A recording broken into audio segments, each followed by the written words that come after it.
Chapter 4:17. Dake took a deep breath. His thoughts had always revolved around copying history, but he had never thought that he could change history. Because history had already happened, even if he changed the copied history in the ritual, he could not truly change the existing fate. However, the appearance of the Great Prophecy spell made him realize that it was not impossible. Once he confirmed that Alphalia Brad had used the Great Prophecy spell, he could use the current result, the Demon King was killed, to make a reverse deduction. He would know that what she changed should be the history of the Demon King was not killed. Then, he could use this as a basis to make a deduction.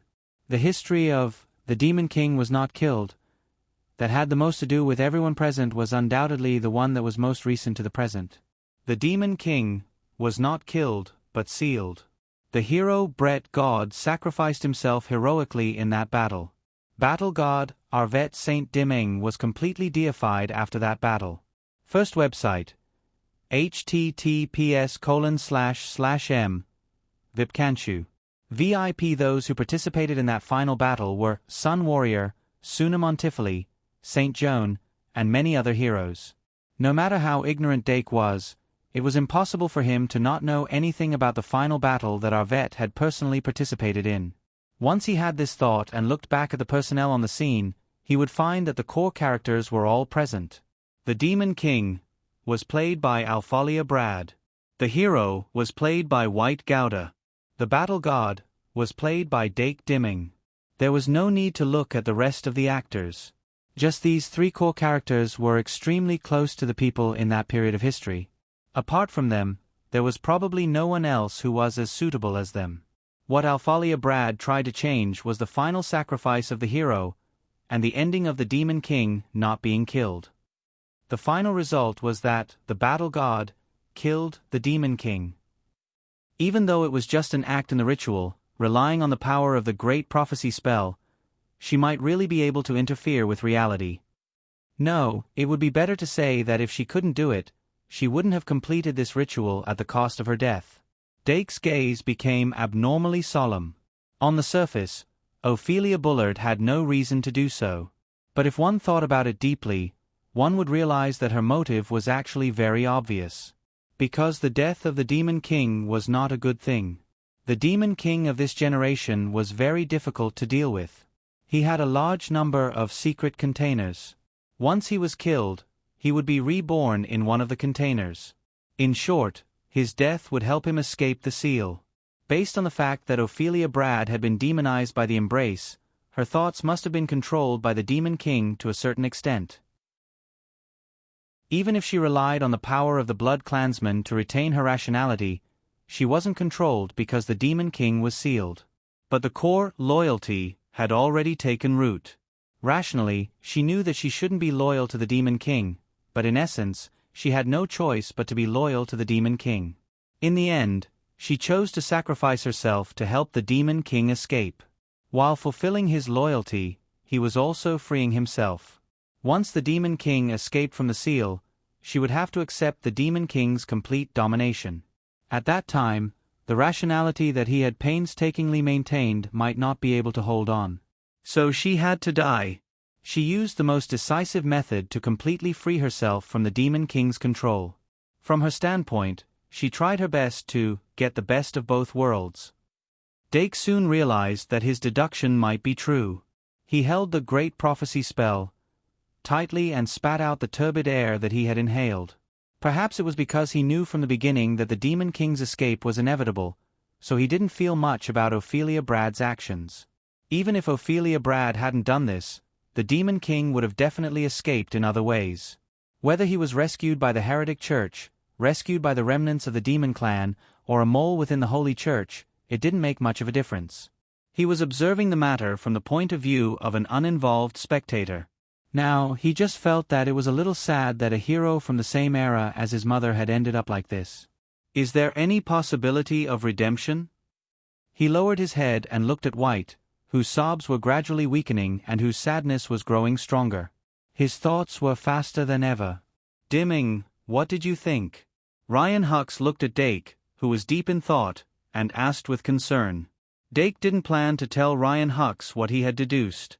Ryan Hux wasn't a qualified magister.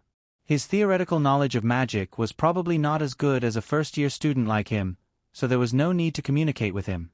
After removing the influence of Ryan Hux, Doc turned around and walked around the area. His gaze finally fell on the bottle floating above the magic circle. Let's ignore the effects of the Great Prophecy spell on reality and focus on the inside of the ritual. Ophelia Brad still died as the Demon King, and she's playing the role of the Demon King who has a lot of vessels. Once she dies, she can be reborn in the vessels. And the vampire Vlad is one of the vessels of the Demon King. Dake's mind was instantly enlightened. The ritual wasn't over yet, so everything was still uncertain. The problem now was how to let Ophelia Brad be reborn in the vessel of the vampire Vlad. Dake lowered his head and thought hard. He was very lacking in knowledge in this area. It was impossible for him to fine-tune the ritual like Ophelia Brad. Under such circumstances, the only thing he could think of was to follow the original direction of the ritual and add Ophelia Brad to the crafting of the Vlad the Vampire card. However, the refining of the Vampire Vlad wasn't activated. Moreover, refining Ophelia Brad into a magical fairy, would it really work? On the surface, this was undoubtedly a taboo among taboos. Even if the taboos were ignored, could Ophelia Blood really accept being refined into a magic guide fairy? Under normal circumstances, in the process of being refined into a magical fairy, her intellect would also be worn away. Unless... Magister Secretary. The Magister Secretary that had been floating beside him immediately flew into his hand. Dake picked up the Magister Secretary and quickly flipped through it. After refining the Sorcerer Secretary, he used the Automatic Secretary ability to record a lot of knowledge in this Sorcerer book. It included a lot of early teaching content, as well as the main body of the Magister Secretary, the contents of the book Blood Sacrifice. The so-called blood sacrifice method was to use the blood of animals, monsters, humans, and other kinds of blood as energy. Through blood magic, it would be transformed into a powerful force that could be used to cast spells, summon, and even create weapons. It was originally a type of blood magic. However, if it was applied to magical technology, it could be used as a high-end method to extract materials. The only problem was that blood sacrifice was essentially a taboo. This was because when using the blood sacrifice method on a living thing, the soul of the living thing would be sacrificed as well. The blood energy extracted from it was evil and filthy. However, this was exactly what Dake wanted. Blood and corpses. Who is at the end? The opening of Blood Sacrifice was clear enough to explain the nature of this book. Dake flipped the Magister Secretary to the page he wanted. After quickly skimming through it, he suddenly looked up and stared at the blood magic formation below the glass bottle. The exact same magic formation. Even though the outer circle of the blood magic formation had more complicated circuits, the magic formation in the inner circle was exactly the same as the one recorded in the book. Dake realized that he had found the right path. White. Dake's sudden call made White raise his head from his sorrow. His eyes were red and tears covered his cheeks. Dake quickly said, "I have a method that might be able to save your mother's life, but there will be some problems." Werther God didn't know what to make of this abrupt remark. He asked blankly, "Really?" Dake nodded solemnly, "Really?" Werther abruptly came to his senses. Even though she was extremely puzzled by Doc's decision to revive Ophelia Bradley after killing her, she still couldn't understand. However, White didn't have time to think about it. He quickly wiped away his tears and asked in a panic, "What should I do?" Dake pointed at the blood magic formation below the glass bottle and said, "First, move Ophelia Bullard's body here." In this world, an individual's life was made up of 3 parts: soul, body, and consciousness. According to Professor K. Zayer's theory, both the soul and the body were carriers of consciousness. The meaning of death was the death of consciousness. If we bury the body in the earth, it will decompose in the earth. If we bury the remains of the soul in the wind, it will disappear in the wind. Only the death of consciousness, soul, is true death. Ophelia Bullard's death was in the ritual, and her soul and consciousness didn't disappear under the protection of the ritual. I will use the blood sacrifice method to extract Ophelia Bullard's soul through the blood. Using this as an opportunity, we will deduce the direction of the ritual to the Demon King's resurrection, and try to reactivate the alchemy process that has already been set up. If everything goes well, Vlad's soul and consciousness will be suppressed by Ophelia Bullard. Just like when the Demon King is reborn in the vessel's original soul and consciousness will be completely replaced. After the successful refining, Ophelia Bullard's soul and consciousness will be temporarily stored in the magic card. Of course, in order to protect her soul and consciousness from being destroyed, I will add some necessary things in the refining process. After that, we need to preserve Ophelia Bullard's body. With the soul, consciousness, and body, there is a possibility of a complete resurrection. Dake quickly explained as he moved. Finally, he asked, "Do you understand?" White Gouda shook his head blankly. Dake was silent for a moment before he turned to the Basti beast. "Do you understand?" The Basti beast smiled charmingly. "I understand a little." "That's good." Dake nodded. "You don't have much time left. We must complete the blood sacrifice step before the fusion ends. Do as I say." The Basti beast nodded slightly. Dake then said to White, "Put the body down and move away." White carefully placed Ophelia Bullard's body in the center of the blood magic circle and moved away reluctantly. The fluid flowing in the magic circle emitted a blood-like red light. Ophelia Bullard's body lay flat in the center of the magic circle. Her skin, which had become pale because of the transformation into a vampire, was even more transparent under the red light. Dake bent down and reached under her head.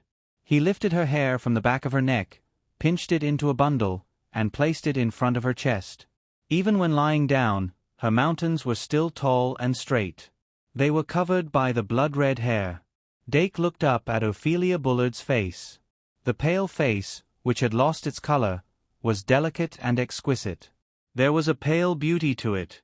He suddenly inhaled. "Basti beast, hurry up." The Basti beast came to the edge of the blood magic circle under Dake's command. The wound on Ophelia Bullard's chest had completely stopped bleeding under its control, but the bloody wound was still horrifying. The Basti beast pointed with a finger and tore open another small opening in the wound. It then injected magic power into the wound, causing Ophelia Bullard's blood to start circulating again. The gradually flowing blood drove the heart to start beating again. A stream of blood was drawn from the small opening and flowed into the blood magic circle under the Basti beast's control. Dake held the magician's secretary in his hand and explained in detail how to control the magic circle. The Basti beast was completely focused. It followed his instructions perfectly and controlled the blood to merge into the circuit of the blood magic circle. The circuit of the magic circle gradually brightened, and traces of a sorrowful chant suddenly sounded. Dake's expression relaxed, and he let out a sigh of relief. The circuit that surrounded the magic circle was indeed set up to start the blood sacrifice. Now that the magic circle had been successfully activated, the circuit of the outer circle began to automatically chant the magic spell. The blood sacrifice method was finally on the right track. Next, they had to rely on the Basti beast's control of blood power to forcibly add Ophelia Bullard into the list of materials for the blood sacrifice. This was not difficult, as long as the Basti beast was there. However, whether the whole process would succeed or not still needed to be assisted by more elements. The most important of which was the fine-tuning of the ritual. Only by relying on the progress of the ritual could they ensure the final success of the ritual. Dake could not do much for this step. He could only hope that the ritual would progress naturally, or that Professor Midia would improvise. In the huge hall, the blond youth held the grimoire in his hand and commanded the magic fairy to operate it quickly. The rest of the people looked at his back as if they were looking at a grand magus with an outstanding temperament. 2 in 1 4200 plus. It's the end of the month. Vote for the free tickets and guaranteed blades. It would be a waste if you don't vote. Chapter 4:18. At the top of the spiral clock tower. Midya Bartholomew stood alone in the pumpkin carriage. Her eyes were closed, and her right hand was stretched out of the window. The tip of each finger was rippling like water waves, and stars were constantly flickering. Since Shi Erfu rushed out of the pumpkin carriage, Professor Midya has been using astrology to control the whole ceremony. She tried her best to suppress the negative impact of Professor Shi Erfu's participation on the ceremony, so that the ceremony did not change and could continue. She knew very well that she had to ensure that the ceremony was maintained before the starlight representing Ophelia blood shone again. The rest could only be left to Professor Shi Erfu, who entered the ceremony, and Dake and the others who were originally in it. Fortunately, things did not continue to develop in a worse direction. The magic refining, that was interrupted for some reason, was suddenly reactivated, and everything seemed to be better. But at the moment of frequent accidents, Professor Midya did not dare to relax because of this. She immediately took over Ophelia Bullard's work and made urgent adjustments to the entire ritual, forcibly pulling the ritual back to its original course. Remember the website, Vipkanshu. 6-inch. Finally, things are back on track. Sweat dripped from Midya's forehead. What happened tonight was related to Ophelia Blood's life. That was why she had done a divination beforehand. Although the result of the divination was still vague, the overall result was positive. She did not expect so many mistakes to occur during this period. I hope nothing bad will happen. At the same time, Professor Shi Erfu, who had turned into the wind, floated into the secret passage. Her speed was extremely fast. In just a few minutes, she crossed all the obstacles and arrived outside the Hellcrown. The breeze paused outside for a moment, then immediately rushed in. It did not take long for her to enter the palace. The paradise that occupied half of the palace surprised Professor Shi Erfu, but her eyes quickly turned to the other side of the palace. Dake, White, Luo Boat, Tom. She immediately confirmed the safety of the students present, then saw Ophelia Blood lying quietly in the center of the blood magic circle. Whoosh! A cool breeze swept in. Professor Shi Erfu appeared beside Dake Dimming and immediately asked, "How's the situation?" Dake Dimming was not surprised by Professor Shi Erfu's appearance. Feeling slightly relieved, he said, "The final step of the refinement process has been reactivated, but the direction of the ritual has changed." Professor Shi Erfu frowned and asked, "What changes?" Dake continued to observe the blood sacrifice as he said, "The Demon King needs to enter the vessel to be reborn." Devil King, vessel? Professor Shi Erfu glanced around and immediately understood what Dake meant. She could not help but look at the Basti beast that was performing precise control over its blood power. She suddenly felt a sense of relief mixed with fear. It was because she understood the meaning behind Dake's words that she could sense the danger. If it wasn't for Dake's magic fairy that had the talent for blood magic and reacted in time, Ophelia Blood would have become a real corpse. At this moment, her heart suddenly sped up, and the fear in her heart only calmed down after a long time. Suddenly, the blood magic circle that was almost completely redrawn by Ophelia's blood shone with a dense bloody light from the bottom to the top. Ophelia Blood's body slowly floated up under the effect of the magic circle. White, who couldn't help but come closer, clenched her hands nervously. Ryan Huck swayed his walking stick lightly, his face cloudy and uncertain. Luo Boat stood to the side, his body anxious. The chanting that was floating in the air suddenly became hurried. A blurry figure slowly floated out of Ophelia Blood's body under the effect of the blood sacrifice. Although Ophelia Blood's appearance could not be seen from the figure, it should be her soul without a doubt. A hint of nervousness appeared on Dake's face. There was no room for error in the next step. The Basti beast's expression was grave. It was the first time it came into contact with a blood sacrifice, and it felt like it was treading on thin ice. After it successfully separated Ophelia Blood's soul from her body, it drove it into the blood energy, fusing it with the blood to form a thin line of blood that drilled into the bottle containing the vampire Vlad. Meow! Suddenly, its expression changed. After the line of blood drilled into the bottle, it actually broke free from its control and drilled into the vampire Vlad's forehead. The little baby curled up in the bottle had a speck of blood between its eyebrows. The refinement has begun. Dake's decisive voice calmed the Basti beast down from its nervousness. The familiar number 1 refinement circle bloomed in the center of the blood magic circle, covering it in an instant and becoming the master of the refinement process. There was no doubt that the ritual had entered the final stage again. Next, they only needed to wait quietly, and the ritual refinement, using the entire ritual as the material, would automatically begin and continue until the end. The original plan was indeed like this. However, that was the refinement method for Vlad the Vampire. During the refinement process, Vlad the Vampire's intelligence would be whittled away, and it would become a magical fairy without intelligence. Even if Ophelia Blood's soul completely replaced Vlad the Vampire's consciousness under the impetus of the ritual, it would still be whittled away. In order to preserve Ophelia Blood's intelligence, Dake had to add something necessary, which was great sins. Although Dake didn't understand the principle behind it, he was very clear that great sins could indeed preserve intelligence. The problem now was how many to add and how to extract it. As for the type of great sins, there was no doubt that bliss should be chosen. Bliss was undoubtedly the most suitable for vampires. However, Dake didn't have the magical brain pipette in his hands, so he had to use another method to extract bliss. Fortunately, he had a good habit of putting all the cards he could use into his card bag. Therefore, he reached into his card bag and pulled out a flower card. The card surface of this flower card was decorated with a flame-like beauty, with a kind of self-sacrificing beauty. Dake was already familiar with using the flower card to draw bliss. The only problem was that bliss, injected into the flower card, was very difficult to be used a second time. However, relying on the impetus of the ritual itself, the flower card, thrown into the refinement array, should be forcibly broken down and absorbed. In short, now that the general trend was set, the entire ritual would promote the successful refinement of the new magic card. Dake held the flower card in his hand, pressed it with his finger, and injected magic power. With the input of magic power, the beauty on the flower card suddenly ignited with a flame-like red light. Dake immediately stopped the input and threw out the flower card.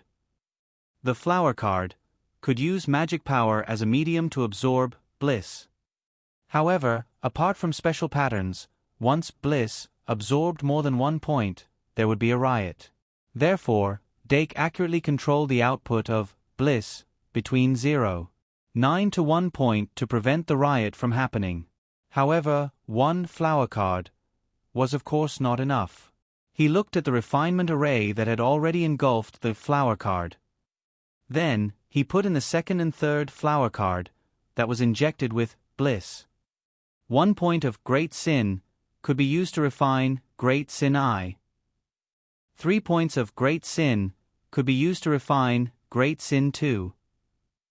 10 points of great sin could be used to refine great sin 3. After Dake put in 3 flower cards in a row, he still felt that it was unstable. After serious consideration, he continued to put in 8 flower cards. In this way, he put in a total of 11 flower cards, which contained more than 10 points of bliss. Only then did Dake stop and put the remaining 3 flower cards back into the card bag. Originally, if he used the fruit of bliss, he would only need 7 points of bliss to produce a fruit that would have the effect of 10 points of bliss. However, under the premise that there was no fruit of bliss, he could only waste a little.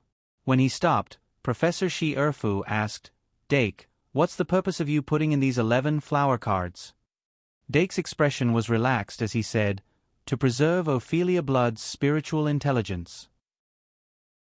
Although he had a way to let the magic fairy regain its spiritual intelligence after successfully refining the magic card, he always thought that the spiritual intelligence obtained in that way was different from the original spiritual intelligence. "It seems that I don't need to interfere anymore." Professor Shi Erfu couldn't help but reveal a sincere smile. The ritual has already progressed to this point. In theory, there shouldn't be any more variables. Although the final result is somewhat different, at least Ophelia's spiritual consciousness is preserved. The Demon King's bloodline in Ophelia's body should have been removed with this refinement. Dake nodded and said, "Next, we just need to wait for the ritual to end and extract Ophelia Blood's spiritual consciousness from the magic card and re-inject it into her body. Then, she can be resurrected. But after that, we can only rely on the professors." "Don't worry," Professor Shi Erfu said with relief. This may seem difficult to others. But in Shangmalian Academy, it's not a big deal. I happen to know a professor who is very proficient in this kind of spiritual transference secret technique. When the time comes, I will personally ask him. That's good. Dake finally revealed a smile. He turned to look at White and nodded at him. White was so excited that his eyes were filled with tears. The next refinement went very smoothly under the power of the ritual. When the final refinement was completed, the vampire Vlad in the bottle had been completely refined. Even the bottle was not left behind. The blood magic array that was covered by the number 1 refinement array suddenly released a magnificent blood-colored beam of light that shot straight to the sky. The number 1 refinement array quickly converged, leaving only a slowly rotating blood ball in the beam of light. The blood-colored light released by the blood magic array was also quickly absorbed by the blood ball. Very soon, the beam of light faded and disappeared. All the blood-colored light was absorbed by the blood ball. Dake stretched out his hand slightly, and the blood ball seemed to have a consciousness and fell into his palm. Originally, this step should have been done by the Basti beast, but the Basti beast had reached the point of completion during the refinement process. Now, its master could only do it for him. Dake moved the blood ball to his left hand, and then used his right hand to take out the magic pen. He injected magic into it and pointed at the top of the blood ball. Then, he drew a line down, and a slit appeared. Following that crack, the blood ball bloomed outwards like a flower, and a magic card with a blood-red base appeared in the palm of his hand. Dake carefully picked up the magic card, and then turned to look at the people around him. His gaze paused for a moment on Professor Ryan Hicks, and then he looked away. Let's check it first, Professor Shi Erfu said, trying to suppress his excitement. Dake nodded, and very carefully injected magic into the card. Because this magic card did not use a standard blank magic card, its overall style was completely different from ordinary magic cards. The back of the magic card was as red as blood, and there were blood patterns with the characteristics of the blood clan. On the front, the frame was gray, and there was a bat's wing on each side. The surface of the card was also blood red, and the reality inside could not be seen. It was only when Dake injected magic into it that the blood red opened to both sides like a curtain, revealing the real picture. Ophelia Bradley was sitting in it with an awkward expression. However, Doc couldn't help but smile when he saw how quick-witted she was. So be it. Anyway, I'm not the one who's embarrassed. Doc observed Ophelia Blood's appearance with a joyful expression. After being refined into a magic guiding fairy, her facial features now bore the resemblance to Vlad's, as if she were a young girl born from the fusion of the two. The rest of her body had also undergone significant changes. The most obvious change was that her originally black hair had gradually turned blood red, and now it was pink like cherry blossoms. Pink hair and red eyes. Her face was more tender, and her skin was still pale. She had a pair of delicate bat wings, and she was wearing a black dress with a red lining. Next to her was a black parasol with fangs as bones. Ophelia Bradley, who had been reborn on the basis of Vlad the vampire, had undoubtedly become a real vampire. At least until her soul was transferred back to her body, she still had to continue living as a vampire. As for the card's name, it was called Vampire's Daughter. This magic card was called Miss Vampire, and it emitted a faint golden halo. It was a genuine gold card, but its level was lower than Dake had expected. It was only a 7-star gold card. This was indeed unexpected. Dake had originally thought that it would be at least 8-star, or even 9-star. 2-in-1 4,000 plus, buzz. Chapter 419. Maybe it's because of the limitations of the ritual. After all, I didn't use too many precious materials. Dake didn't care too much about the strength of this magic elf card. He just glanced at it through mana retroaction. Card name, Vampire's Daughter. Type, elf card. Level, race, undying species. Attribute, dark. Magic power, 3,500. Attack, 3,200. Defense, 2,500. 1 second to remember https://m. Vipkanchu. VIP, Ultimate Skills. Vampire's Secret Ritual, Vampire's Fangs, Blood Sacrifice, Death's Embrace, Vampire's Daughter, was an outstanding 5-star monster card in Yu-Gi-Oh! On the surface, it wasn't much different from the Magic Elf card that Dake had made. But now, Dark was no longer surprised that he was able to create a character from the works of his previous life. Even for those 4 sure-kill skills, he only glanced at them once before no longer paying attention to them. The original purpose of making Ophelia Blood into a card was to save her.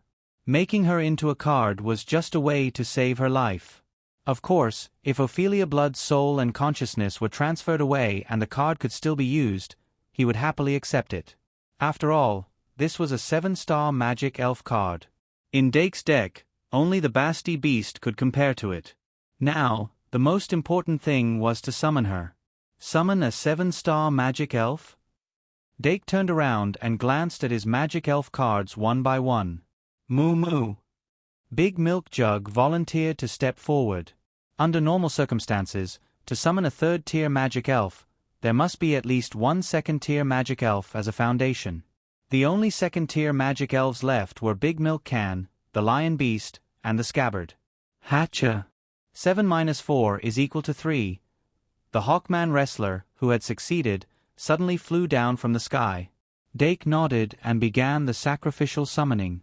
In the name of Dake Dim-Eng, I offer Big Milk Can and Hawkman Wrestling as sacrifices to summon Vampire's Daughter. As the 2 magic spirits with a total of 7 stars turned into light, a huge sacrificial summoning array appeared before everyone. The White Gouda looked excitedly at the summoning array that was gradually glowing. Having experienced great joy and great sorrow in such a short period of time, he couldn't wait to pounce on Ophelia Blood the moment she appeared and hug her tightly. However, when Ophelia Bullard truly rose from the sacrificial summoning array, he froze in place. Although the vampire lady who was holding a black parasol still resembled Ophelia Bullard in her facial features, she was completely different in terms of both body size and age. Judging from her pitiful appearance, she was obviously a 15 or 16-year-old girl. Her cherry blossom-like pink hair exuded a dreamlike aura, as if she was a princess who had walked out of a castle in a fairy tale, if one ignored her scarlet eyes and pitch-black bat wings. Of course, Werther couldn't possibly pounce on a young girl in front of so many people. Ophelia Bullard, who was determined to die and even said her last words, but didn't die in the end, was also quite embarrassed when she saw her son. The touching scene of mother and son meeting didn't appear in the end. Ophelia. Professor Shi Erfu's serious voice interrupted the meeting between mother and son. Ophelia Bullard turned to face the professor who trusted her, and her expression became even more awkward. Now that she had been refined into a magic spirit, her absolute loyalty to the Demon King, which had been born from the embrace, had completely disappeared. When she thought about the terrible things she had done not long ago, she couldn't help but be filled with regret. At this time, she really wanted to find a bottomless hole and hide in it like an ostrich that didn't know anything. Professor. Dake suddenly interrupted. Professor Shi Erfu, about the interrogation, let's go back and talk about it. After hearing this, Professor Shi Erfu glanced at Ryan Hux without hiding it. Professor Hux touched his nose, and his eyes drifted. Don't look at me, I don't know anything. However, Professor Shi Erfu said in a methodical manner, thanks to Professor Hux, tonight was a close call. In fact, Professor Hux played a very important role in this ceremony. If it weren't for him taking care of the students, Shi Erfu wouldn't have been so relieved. Ryan Hux laughed and said, "No, I'm a professor after all." Professor Shi Erfu nodded and said, "After we go out, I'll have to trouble Professor Hux again. I hope you can send Tom Nixon to the infirmary. I'll send White and the others back to the dormitory." Ryan Hux immediately patted his chest and said, "No problem." Professor Shi Erfu pointed at the Ferris wheel. Suddenly, a gust of wind blew and caught the unconscious Tom Nixon. At this time, Dake had already started to pack up the magic cards. He first put the magic elves back into the cards one by one, leaving only the lion beast beside him.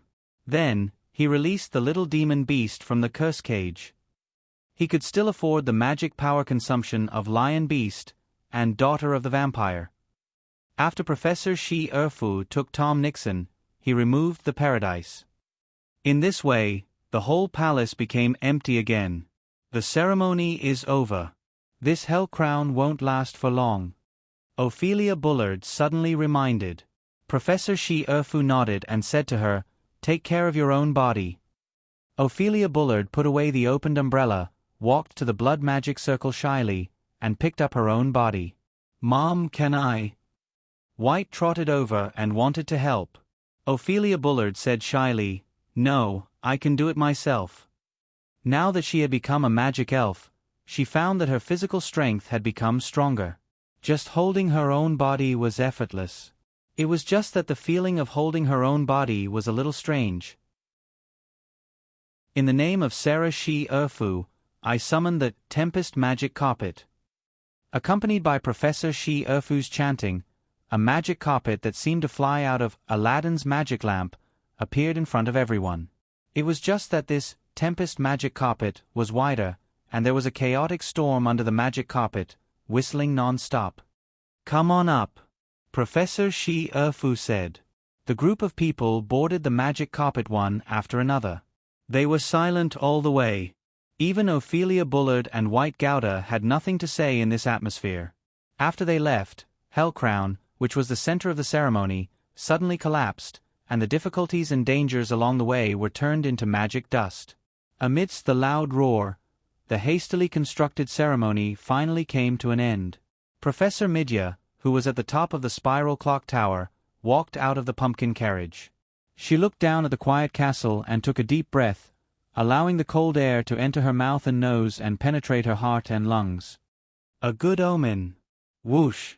The Tempest Magic Carpet dragged everyone out of the secret room and came to a sudden stop in the corridor.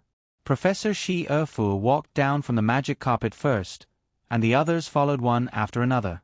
She turned back and did some simple work on the entrance of the secret passage, and prepared to put a seal on it later.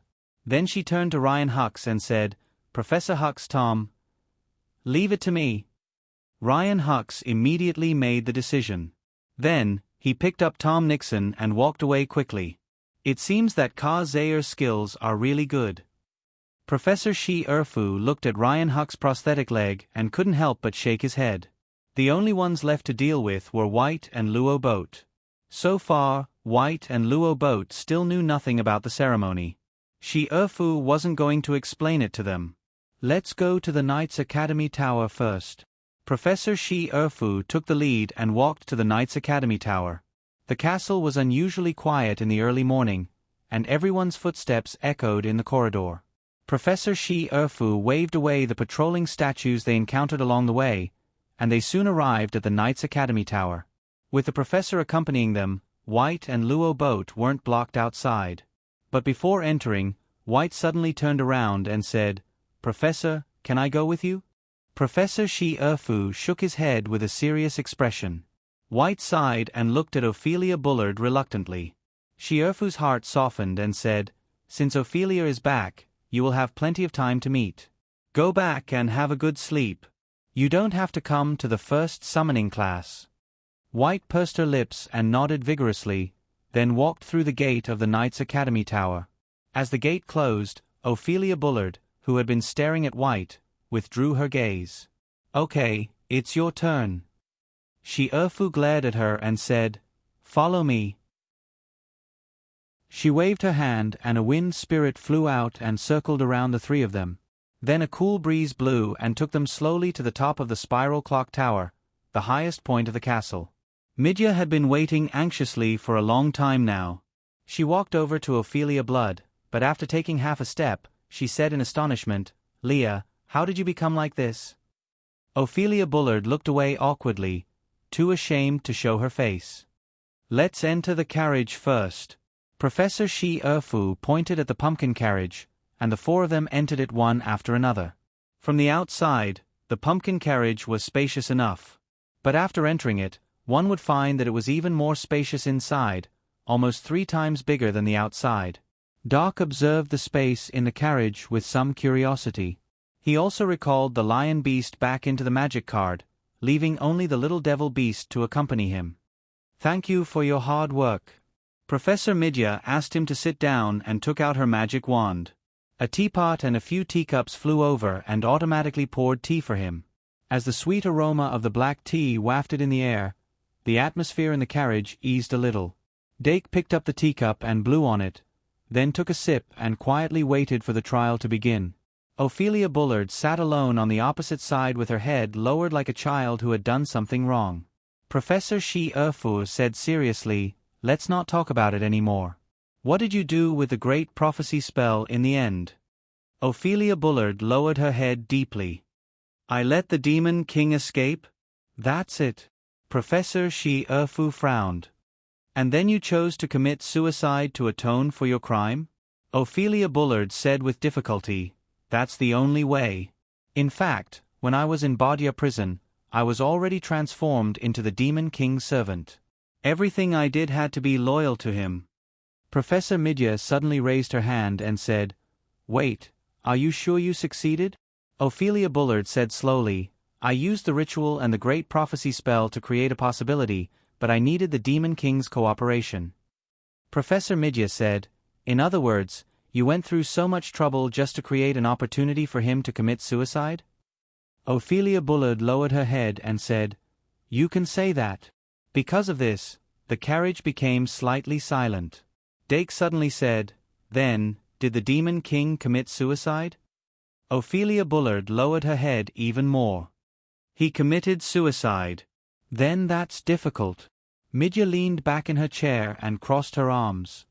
"If what you said is true, then the Holy Church should be in an uproar right now, right?" Do you have anything else to say?"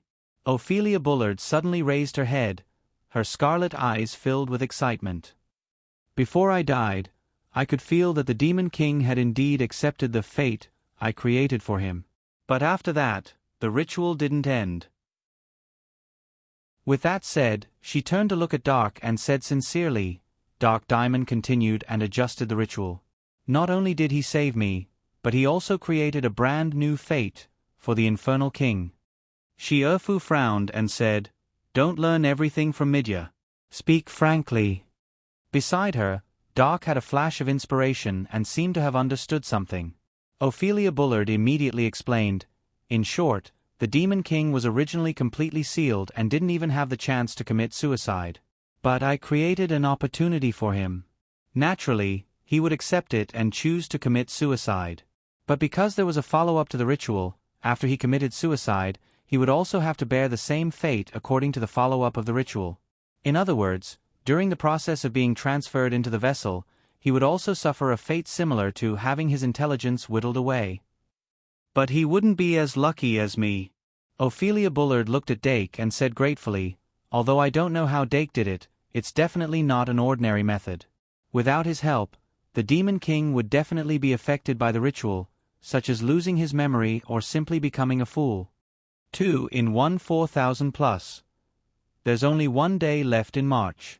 The guaranteed monthly votes and blades will expire if you don't vote soon." Chapter 420. Losing his memory or becoming an idiot?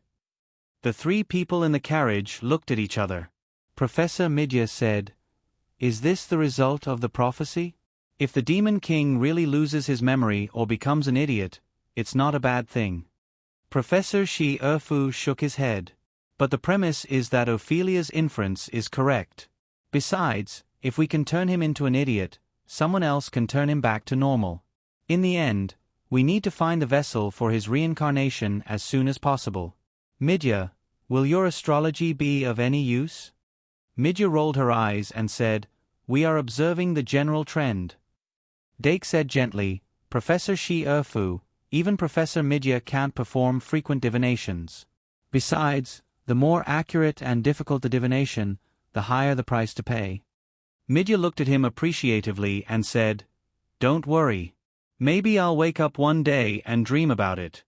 Professor Shi Erfu pondered for a moment and said, "Anyway, we need to report this matter to the president. Also, we need to see the reaction of the Holy Church. As for the ceremony, we can't spread it. Ophelia's identity can't be revealed for the time being. Fortunately, not many people participated in the ceremony. Ophelia, how much do you know about Tom?" Ophelia said, "Tom doesn't know my real identity." He was also unconscious at the last stage. Professor Shi-Erfu nodded. "That's even simpler. White and Luo Boat won't talk nonsense. Professor Hex can be trusted." When Professor Hex was mentioned, Dake couldn't help but ask curiously, "Professor, what's Professor Ryan Hex's background?" Professor Shi-Erfu said, "Actually, we only found out recently. He's a member of the Hero Palace." Dake frowned and asked doubtfully, "What kind of organization is the Hero Palace?" Professor Shi-Erfu smiled. "It's a mutual aid organization created by war heroes who are not part of the major forces. In short, you can think of it as a nursing home." Dake was surprised. "A nursing home?" Professor Shi-Erfu said, "Something like that. At least, that was what they were doing now. Collect information to help old heroes find jobs or find new value." Dake, "I didn't know it was such an organization."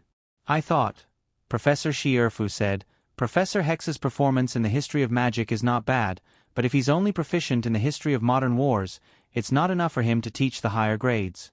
If he's still willing to stay in school next year, we might let him continue teaching the first grade."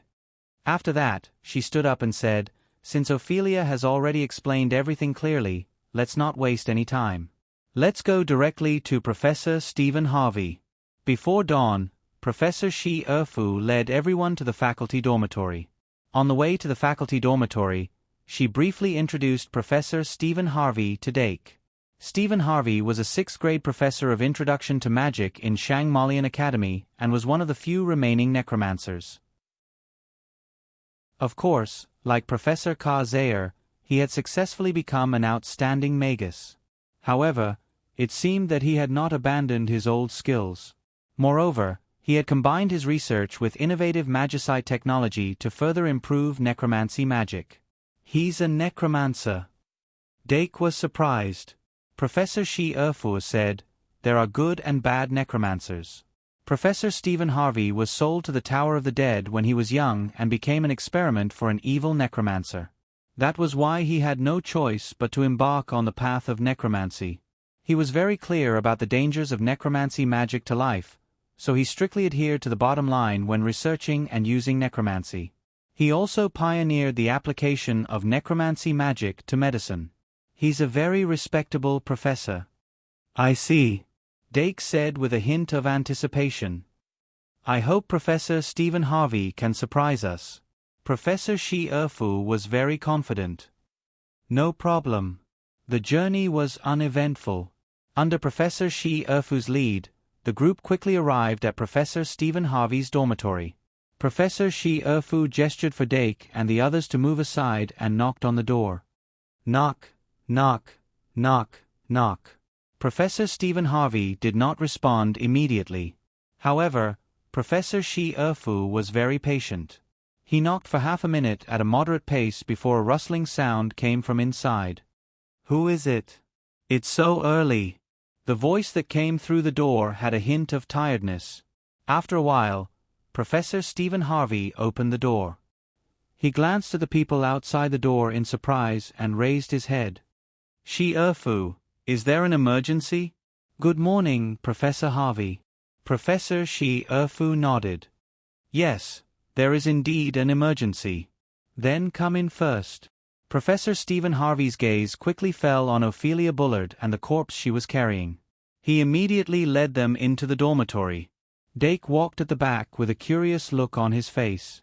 Along the way, he had been wondering what kind of person Professor Stephen Harvey was and what kind of scene his dormitory was like. The former was similar to what he imagined. Professor Stephen Harvey was a short little old man. The lines of time were particularly prominent on his body. However, he looked unexpectedly cute in his pink pajamas and pink nightcap. As for the latter, after entering the dormitory, it was as if they had entered a clean and tidy high-tech operating room. It was not as gloomy and scary as they had imagined. Professor Stephen Harvey obviously noticed Dake's curiosity. He kindly said, "Little guy, are you surprised that there is no blood or intestines in the necromancer's room?" Dake said frankly, "A little bit." Professor Harvey smiled. The necromancer's experiments have very high requirements for the environment. Any bit of filth may have a negative impact on the experiment. Therefore, we usually keep it clean and tidy. Alright, is this magic elf lady having a problem? The body you are carrying. Is it your own body? Speaking of this, Professor Stephen Harvey showed obvious surprise. He adjusted his glasses and carefully looked at Ophelia Brad and her body again. He said in astonishment, "How did you do it? You actually refined a person's soul into a magic card completely." Professor Shi Erfu said softly, "It was an accident." Professor Stephen Harvey shook his head. "It can't be an accident.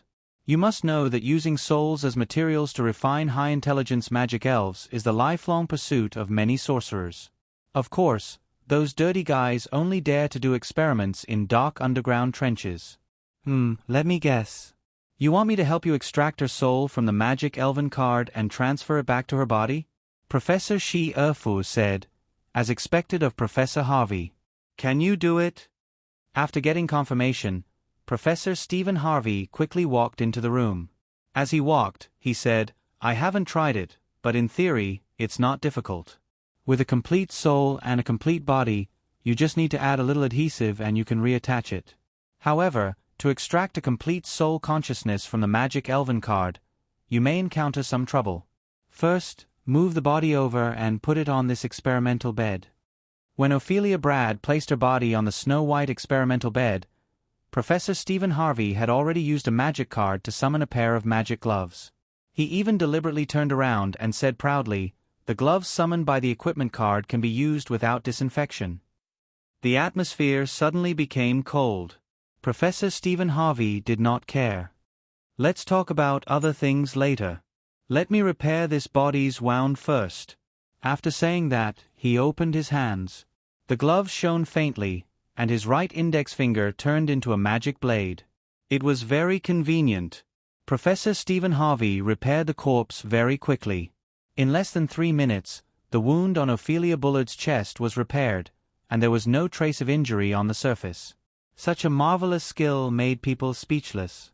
Then, Professor Harvey pushed the body into the experimental bed, leaving half of the bed empty. He said to Ophelia Brad, "Lie here. Also, who is your master? Ask him to give me the magic card." Ophelia blushed and looked at Dake. "Ahem." Dake coughed and quickly handed over the vampire's daughter magic card. Professor Harvey looked at him strangely and said, "It's yours." Even so, he still took the magic card and carefully looked at the magic elven card that was obviously not made from a standard blank card. He tried to inject a little magic into it. After encountering a blockage, he roughly understood. "Little guy, come over here and cooperate with me." Dake walked to Professor Harvey's side and injected magic into the vampire's daughter magic card according to his instructions. Then, the magic card emitted a faint magic wave. Professor Harvey took off the glove on his right hand and pressed his index finger on the magic card. He felt the magic wave as if he was palpating. A moment later, he examined Ophelia Bullard's soul again. This whole set of checks took almost 10 times the time it took to repair the body. However, after the check, Professor Harvey finally said a piece of good news. "You're lucky. This lady's soul is not the core of this magic card. I can extract her soul, but it will take some time. Also, after losing her soul, this magic card is likely to become unusable due to the defect in this part." Then, he looked at Dake and confirmed, "Since this is your magic card, it's up to you to decide. Are you willing to take this risk? This is a 7-star gold card." Dake said without hesitation, "Of course." "Then there's no problem." Professor Harvey smiled. "Next, I'll need about an hour. You can put her back into the card first." Dake followed Professor Harvey's instructions and put Ophelia Brad back into the magic card. Then, he placed the card on a round plate that was engraved with magic circuits. "This is the soul-body centrifugal machine. It can make the connection between the soul and the body become less tight," Professor Harvey explained as he prepared for the operation. Just the preoperative preparation alone took more than 10 minutes. All kinds of complicated operations were completely beyond Dake's understanding. Even though Professor Harvey explained from time to time, he still did not understand. Other than occasionally injecting magic into the card according to Professor Harvey's instructions, he just watched the whole process. Professor Shi Erfu and Professor Mitya had already quietly left during the process. Only the old man and the young man were left in the room. Under Professor Harvey's dazzling operation, time flew by quickly. In the blink of an eye, an hour had passed. The soul separation operation had finally reached the final step. Dake pressed his finger on the magic card and silently chanted the usual summoning spell while continuously injecting magic into the card. It would take at least half an hour to summon a 7-star magic fairy using the usual summoning spell. Of course, he could not summon it on the spot. The main purpose of this was to completely activate the internal magic of the magic card using the usual summoning spell. Pay attention. Professor Harvey pointed his magic wand at the surface of the Vampire's Daughter card and pulled hard. Ophelia Bradd's soul was forcibly pulled out from the card. After that, he used the glove on his other hand to transform into a scalpel and carefully cut open the connection between Ophelia Bradd's soul and the magic card. Then, he quickly applied the adhesive on the cut and pressed the soul into Ophelia Bradd's body. The magic circle that was set up in advance was immediately activated. Ophelia Bradd's body was gradually surrounded by magic released by the magic circle. Professor Harvey breathed a sigh of relief. Let it rest for another half an hour. Fortunately, the soul is intact. If I'm not mistaken, her soul and body should have been separated during the ritual, right? Dake raised his hand and smiled. I still can't hide it from you, Professor. What's the big deal? Professor Harvey waved his hand casually. Anyway, the cutting operation was very successful. You can check if the magic card can still be used. Also, I have a suggestion. Do you want to hear it? What suggestion? Dake asked curiously as he picked up the magic card. Come over here and have a seat. Professor Harvey walked to the guest table and gestured for Dake to sit down. He then poured a cup of tea and handed it over with a smile. I want to take you as my disciple. What do you think? Dake's eyelids twitched. He was surprised by Professor Harvey's sudden suggestion. Professor Harvey said gently, I won't pry into your secrets, and I won't force you to learn something you don't like. As a relic of the previous era, I just want to witness the birth of a great magus with my own eyes. Are you interested in becoming the Merlin of the new era? 2-in-1 4,000 plus. Chapter 421. As the pioneer of magical engineering, Merlin was not only the most powerful wizard trainer in history, but also the greatest wizard trainer. Not only did he create a new era, but he also made a huge contribution to the war. Of course, Dake was not arrogant enough to think that he could replace such a person, especially when it came to greatness. After all, he was a person who liked to sit under the roof and watch the rain fall. However, he was actually interested in becoming Professor Harvey's disciple. As a necromancer, Professor Harvey was relatively proficient in the study of souls. The soul-body centrifuge alone could achieve the effect of the soul loss curse. The soul loss curse could effectively reduce the blockage of the brain, making it easier for the great sins to overflow. Dake's soul loss curse was only at the beginner level, but it could reduce the overflow of the great sins from 100 points to 95 points. If he could learn a more advanced version of the soul loss curse from Professor Harvey, he would be able to further reduce the threshold of the great sins. Now that the supply of great sins could not meet the demand, further mastering the soul loss curse was especially important. It was already April, and in 2 months, there would be a 3-month-long holiday. Once the holiday was over, he would have to leave the academy. Remember the website, Vipkanshu. Sixth environment outside the academy was more complicated, and there were more connections. It was easier for the great sins to go out of control. If he could lower the threshold of the great sins, he would be much safer. However, the problem was that he already had his own teacher. Sorry. Dake still said, although I want to become your disciple, my teacher, Claire Kate, will definitely not allow it. Professor Harvey was not surprised after hearing this. Is it the Sage of Beasts, Claire Kate? Dake smiled and nodded. Yes. Professor Harvey touched his chin and said, It's not surprising that you have a teacher. How about this, if you have anything you want to learn, you can still ask me. Just as a professor and as a student. How about that? Dake hesitated and said, Is that okay? Why not? Professor Harvey waved his hand. Does a professor need a reason to teach a student? Dake frowned and finally asked, Then, Professor, do you know about the soul loss curse? Professor Harvey nodded and said, No problem. Dake said slowly, I have my own understanding of the soulless curse, but I want to learn more about it. Professor Harvey was interested, and he said, Tell me about it. Dake then explained the entry-level, soulless curse that he had mastered. The soulless spell was actually very difficult to learn. It was far from being a small spell, as Professor Harvey had described. A normal soul loss spell could make a person lose consciousness for a short period of time. At the same time, the bond between the soul and the body would become loose, and the matter of the mind would float, making it easier for it to be separated from the brain. Dake used the Holy Grail to master the soul loss spell. Not only could he control whether or not the stun effect was added, but he could also prevent the target from being dazed. Furthermore, the overall duration of the effect was extremely short, only 3 minutes. This could be said to be both a weakened version and an improved version. After all, it removed the negative effects of the soulless curse, and was more suitable for formal experiments. The more Professor Harvey listened, the more surprised he became. After a while, he said, So this can remove the negative effects of the soulless curse. Wait a minute, you're not going to use the soulless curse on yourself, right? Dake did not hide anything and said, Yes, I need to use it to remove the power of emotions. Professor Harvey immediately shook his head and said, Then I can't simply teach you.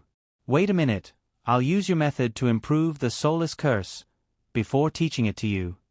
Dake was happy and said, Thank you, Professor. You're welcome. Professor Harvey smiled and said, I'm the one benefiting from this. With your method, it'll be easier to do experiments in the future. We're just returning the favor. Dake smiled and said, I still have to thank you, Professor. Professor Harvey laughed and said, Then I'll accept it. The teacher and the student chatted happily. Dake had a preliminary understanding of the professor's temperament. Professor Harvey was actually a very cute person. He liked to tell some cold jokes that could change the atmosphere. If Claire did not come first, Dake would be very willing to be his disciple. Maybe he could communicate with Claire in the future when they were closer? 30 minutes passed in the blink of an eye. Dake was immersed in the discussion with Professor Harvey. He did not even have time to check the changes in the vampire's daughter. Ophelia Bradd's corpse suddenly moved. She's awake? Professor Harvey immediately got up and quickly walked to Ophelia Bradd's side. Ophelia Bradd gradually woke up. However, it seemed that her limbs were still inconvenient and she could not open her mouth to speak. Professor Harvey checked her body and smiled. It seems that the soul and the body are bonded very well. Don't be too anxious. Give your body more time to adapt. For at least 3 months, you can't touch the power of the soul. Also, you can go to the infirmary and find Sister Kalien to make some green potion. Take one every day before bed for at least a month. It will strengthen the bond between your soul and your body. After a while, Ophelia Bradd was finally able to speak. She immediately thanked Professor Harvey. Then, she tried to slowly move her limbs. After about 15 minutes, she was finally able to get out of bed and walk. At this time, Professor Shi Erfu and Professor Misha also walked in. The two of them thanked Professor Harvey and helped Ophelia Bradd out of Professor Harvey's dormitory. Dake waved at Professor Harvey and left. After they left the room, Professor Misha was full of joy while Professor Shi Erfu had a stern face. After that, they did not leave the dormitory. Instead, they went directly to Professor Shi Erfu's dormitory. Okay, since you're alive, I think you're ready to accept the punishment. Ophelia Brad had a bitter smile on her face when she heard Professor Shi Erfu's harsh reprimand. Good and evil would eventually be rewarded. It was not that there was no reward, but it was not time yet. One had to pay the price for doing bad things. Ophelia was already aware of this. She raised her head and said, "Professor, I'm willing to accept the punishment." Professor Shi Erfu said with a stern face, "Well, from today onwards, you're forbidden to leave the school without my permission. You can't go out with your real identity, and you can't publicly acknowledge White. You must keep a distance from him. Do you understand?" Ophelia was stunned. She couldn't help but gratefully say, "I understand." "It's not over yet." Shi Erfu stretched out his hand. "Give me the Great Prophecy spell." Ophelia could only obediently hand over the Great Prophecy spell. After Professor Shi Erfu confiscated the tool, he asked, "Where did this Great Prophecy spell come from?" Ophelia Brad said, "A cellmate gave it to me." "A cellmate?" Professor Shi Erfu couldn't help but frown. Ophelia Bullard explained, "The previous archbishop." Professor Hill was surprised. "It's him? He's still alive?" Ophelia nodded and said, "He's very strong." Professor Shi Erfu asked, "When you escaped from prison, did you see him?" Ophelia thought about it carefully and shook her head helplessly. "No." Professor Shi Erfu was silent for a while. Then he said, "This is not good news. If the previous archbishop also escaped from prison, I'm afraid that the Holy Church will suffer unprecedented hardships. No wonder they weren't active in capturing you. I'm afraid that they spent most of their energy on capturing the previous archbishop." After saying that, she couldn't help but rub her eyebrows. She felt a little tired. Dake quietly listened to the conversation between the professors. Only then did he ask curiously, "Professor Shi Erfu, what did the previous archbishop do? Why was he locked up in Bodhya prison?" Professor Shi Erfu put down his hand and calmly said, "He defected to the enemy and betrayed the country." The lifespan of humans was limited. It was inevitable that there would be a gap in power. This was no exception in the Holy Church. The previous archbishop and the current pope had a competition for the position of pope. The final result was obvious. After losing the election, the previous archbishop was not satisfied. He secretly colluded with the demons and tried to assassinate the pope. The final result was obvious. He was locked up in Bodhya prison. However, the Holy Church had always announced to the public that the previous archbishop had been executed internally. No one expected that he was still alive. Of course, there was something fishy going on. However, it was also an internal problem of the Holy Church. It was difficult for outsiders to get involved. However, if the previous archbishop really succeeded in escaping from prison, it might not just be an internal problem of the Holy Church. In short, after eating the whole melon, Dake Dimming said goodbye to the professors and walked out of the teacher's dormitory. It was already 6 o'clock in the morning. The curfew had already been lifted. In the end, Dark was still in a good mood since the outcome was not bad. He went straight back to the tower of the aristocrat house. After entering the dormitory, he took out the Daughter of the Vampire magic card. Compared to the melon he just ate, this Daughter of the Vampire card was not as delicious. It was only now that he thought of looking at it. I don't know what will happen after Ophelia Brad's soul is taken away. After sitting down at the experiment table, Dake put the Daughter of the Vampire on the table and reached out to inject magic power. The face of the Daughter of the Vampire card remained unchanged. The interior was covered by a curtain-like red cloth. It was not until he injected magic power that the cloth curtain slowly opened to both sides, revealing the true appearance of the Daughter of the Vampire. After Dake saw it, he could not help but be silent. Then he sighed slightly. The little magical beast standing at the corner of the table and staring at it was already holding her belly and laughing. It became smaller. Although it was still the Daughter of the Vampire, it changed from a 15 or 16-year-old vampire girl to a 7 or 8-year-old little girl. It was equivalent to directly downgrading from JK to JS. If one thought about it carefully, it was understandable. After all, the core material used to create the Daughter of the Vampire was the infant vampire Brad. If Ophelia Brad's soul was not added, or if the magic card created at the beginning was something like the vampire infant. Now, it was a huge profit. It was just that the little girl in the card was motionless. It was obvious that she had lost her intelligence. I wonder if using the Great Sin card can reactivate her intelligence? In theory, it should be possible. Let's try it first. Thinking of this, Dake immediately summoned the magician secretary, and let it spend some time to summon Fairy Ibu. After that, he summoned Meow Meow. After having a 4-star and 3-star fairy, he could sacrifice and summon a 7-star fairy. Although Fairy Ibu and Meow Meow were unwilling, they still turned into light. With the completion of the sacrificial summoning spell, the brand new Daughter of the Vampire came out of the summoning circle. She stood in the same place, expressionless. She seemed to be more stiff than the average fairy. Dake focused and observed carefully. This Daughter of the Vampire's hair was still pink like cherry blossoms. This should be the symbol of bliss. The outline of her face was also rounder due to her age. Her skin was still pale, her eyes were red like rubies, and her ears were more pointed. Upon closer inspection, one would find that the traces of Ophelia Brad on her face had completely disappeared. Only the shadow of the vampire Vlad was left. She had undoubtedly inherited the vampire nobility's good looks. She was wearing a cute Lolita dress.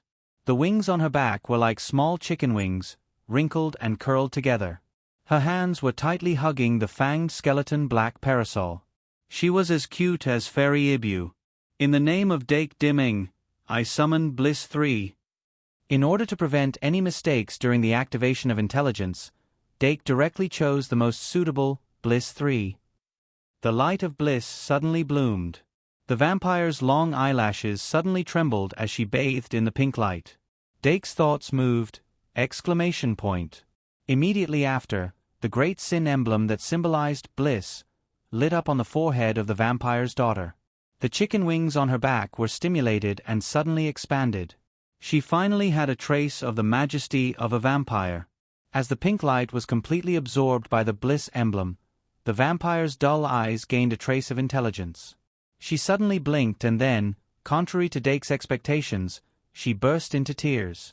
She was like a newborn baby. 2 in 1 4,000 plus. It's April. The number of words updated in March is more than any other month. You have to work hard in April and strive to break the record again. Finally, I ask for guaranteed monthly votes, razor blades, and recommendation votes. Chapter 422. Very good, very healthy. Dake rubbed his chin and looked at the crying vampire's daughter. He pondered, it's a blessing to be able to cry. It seems that the effect of Bliss 3 is stronger than I thought.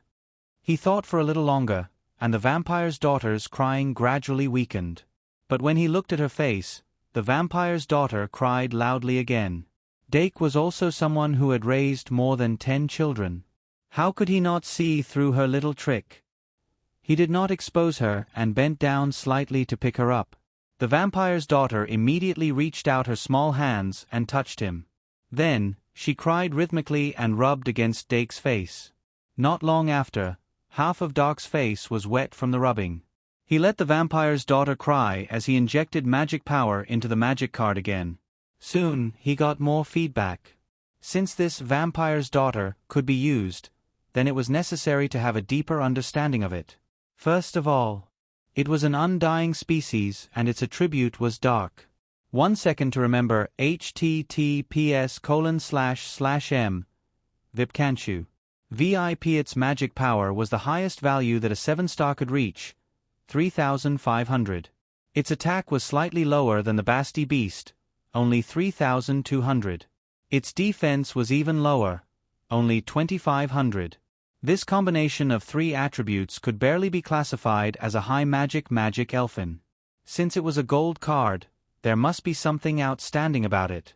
Then, most of its essence was concentrated on its ultimate skills. Vampire's daughter, had a total of 4 ultimate skills.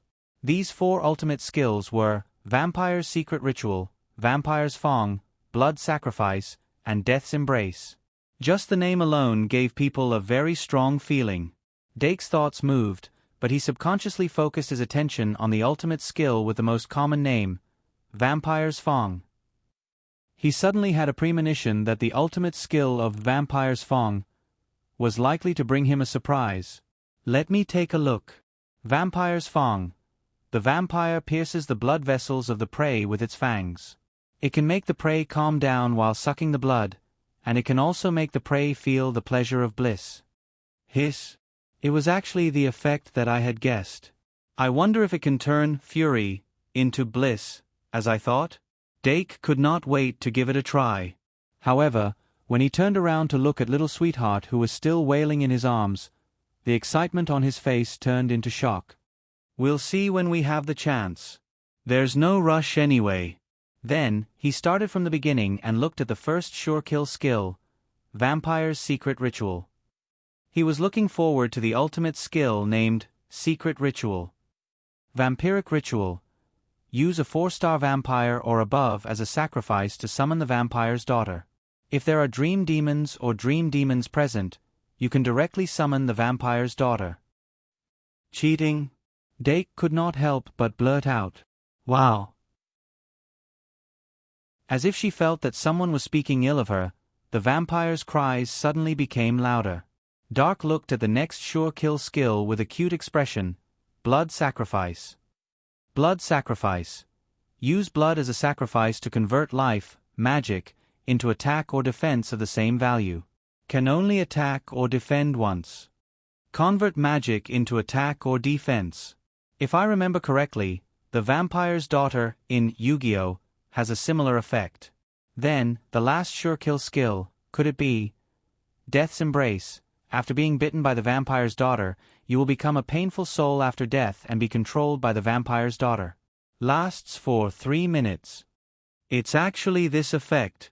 Dake could not help but take a deep breath. He then looked down at the back of the vampire's daughter's head and rubbed it hard.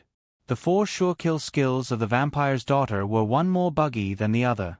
No wonder Professor Harvey had reminded him.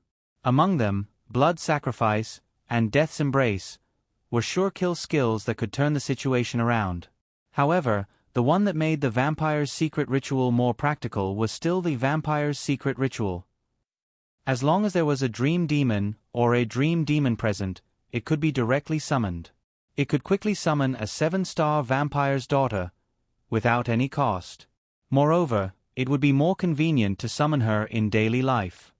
If I knew there was such an effect, I wouldn't have needed to use Sacrifice Summon.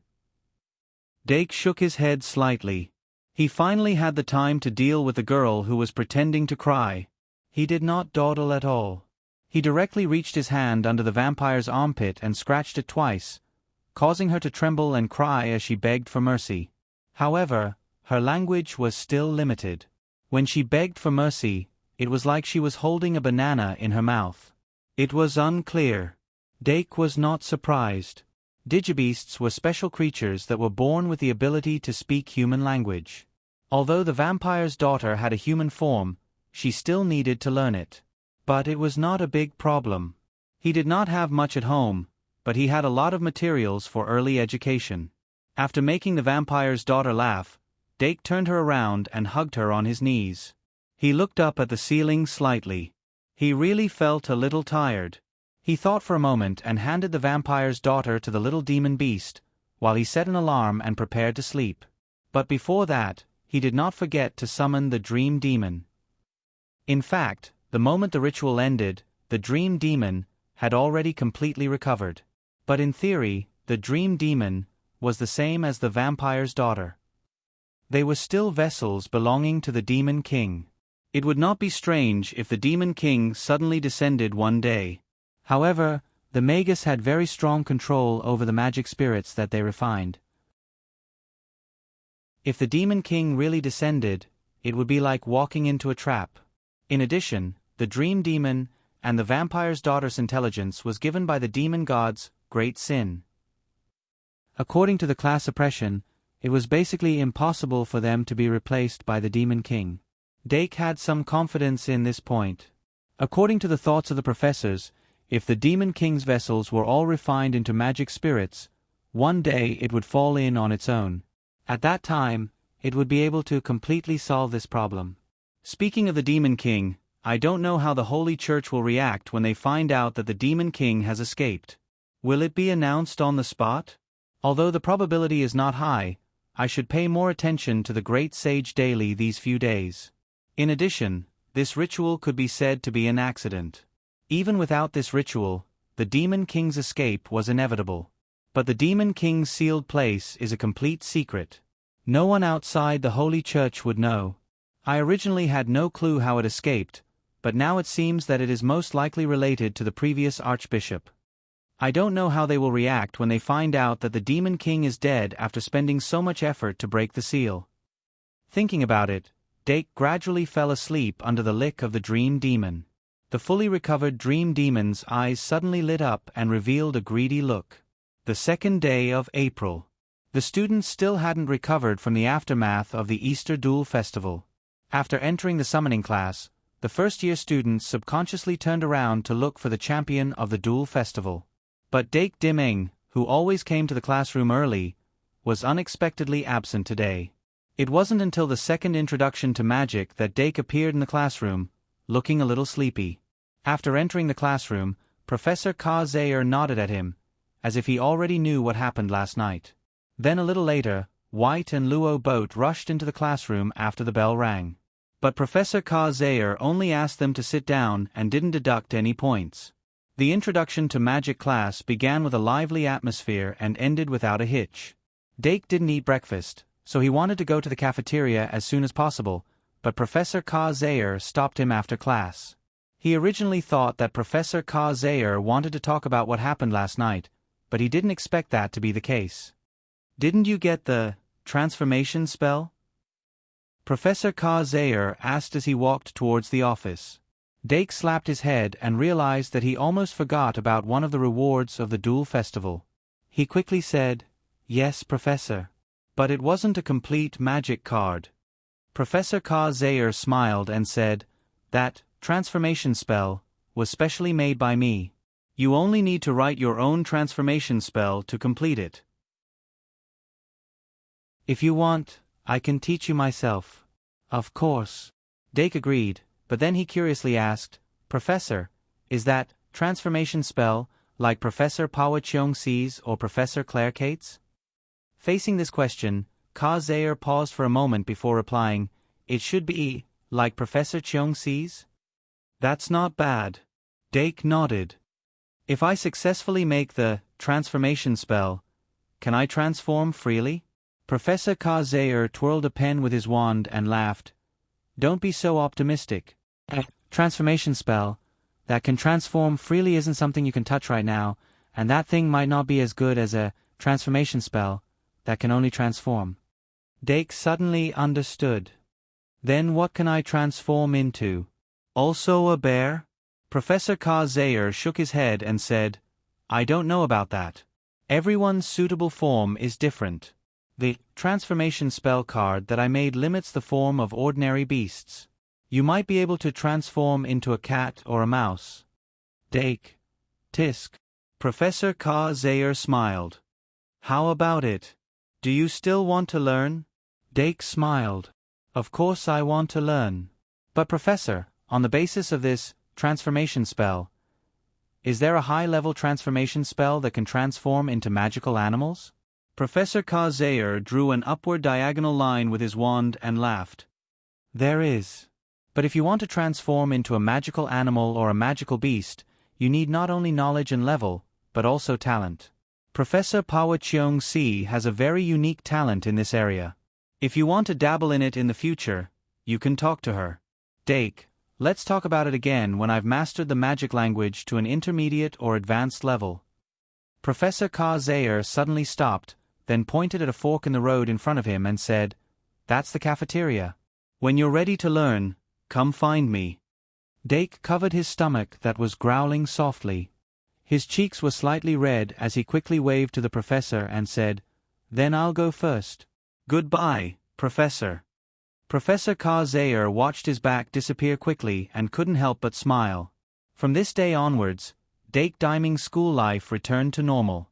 He didn't immediately go to Professor Ka-Zayer to learn the transformation spell. Instead, he spent some time sorting out the knowledge he had and hadn't grasped, then used the rest of the time to raise the baby. Although the vampire's daughter looked 8 or 9 years old, her mental age was obviously younger. Dake introduced her to the Dilu Beast's sister and let the Dilu Beast be in charge of her preschool education. The Dilu Beast was already very familiar with this kind of task. Although it didn't look happy, it was very patient and serious when teaching. It was a super competent home tutor. Dake supervised from the side and used the carrot and stick strategy to guide the vampire's daughter to learn seriously. Among all his magic fairies other than the digitized beast, the vampire's daughter's ability to learn languages was undoubtedly the best. According to Dake's estimate, she would probably be able to catch up to the polymorph beast and learn to speak in 10 days to half a month. By then, it would be more convenient to communicate. Before going to sleep, Dake forced her into the magic card and made her a member of the Watcher Alliance. Without being recorded by Paradise, Dake couldn't provide her with magic all the time. Although she could use Vampire's Fong to replenish her magic, it was obviously unrealistic. In short, after dealing with the vampire's daughter, Dake could finally have a good night's sleep. The next morning, Dake woke up early and took a shower. Then, he came to the desk and took out today's Great Sage Daily from the basket brought by the little demon to read carefully. However, the reports in the newspapers were all trivial matters. It seems that even Great Sage Daily doesn't have big news every day. Did the Holy Church really hide the news of the Demon King's escape? Or maybe they just didn't have time to announce it. But I think they wouldn't simply reveal this kind of news that would cause chaos. Dake put down the newspaper and took a sip of goat's milk. Then, he summoned the vampire's daughter and taught her how to use the cutlery. The vampire's daughter, who tasted goat's milk and bread for the first time, waved the knife and fork with sparkling eyes. However, she was obviously more interested in the small plate of ketchup. After breakfast, Dake went to the infirmary and found Professor Callion before class started. Professor Callion was surprisingly diligent today. When Dake knocked on the door and entered, she was still brewing the potion. Dake took a glance and found that it was the familiar, grim potion. He didn't ask much. Instead, he waited for Professor Callion to stop for a while before summoning Lion Beast, and asked her if there was a cure for the madness of the Lion Beast. 2 in 1 4100 plus. Looking for guaranteed monthly votes and blades. Under smiley face, angle. Under. Also, find a nice name for the vampire's daughter.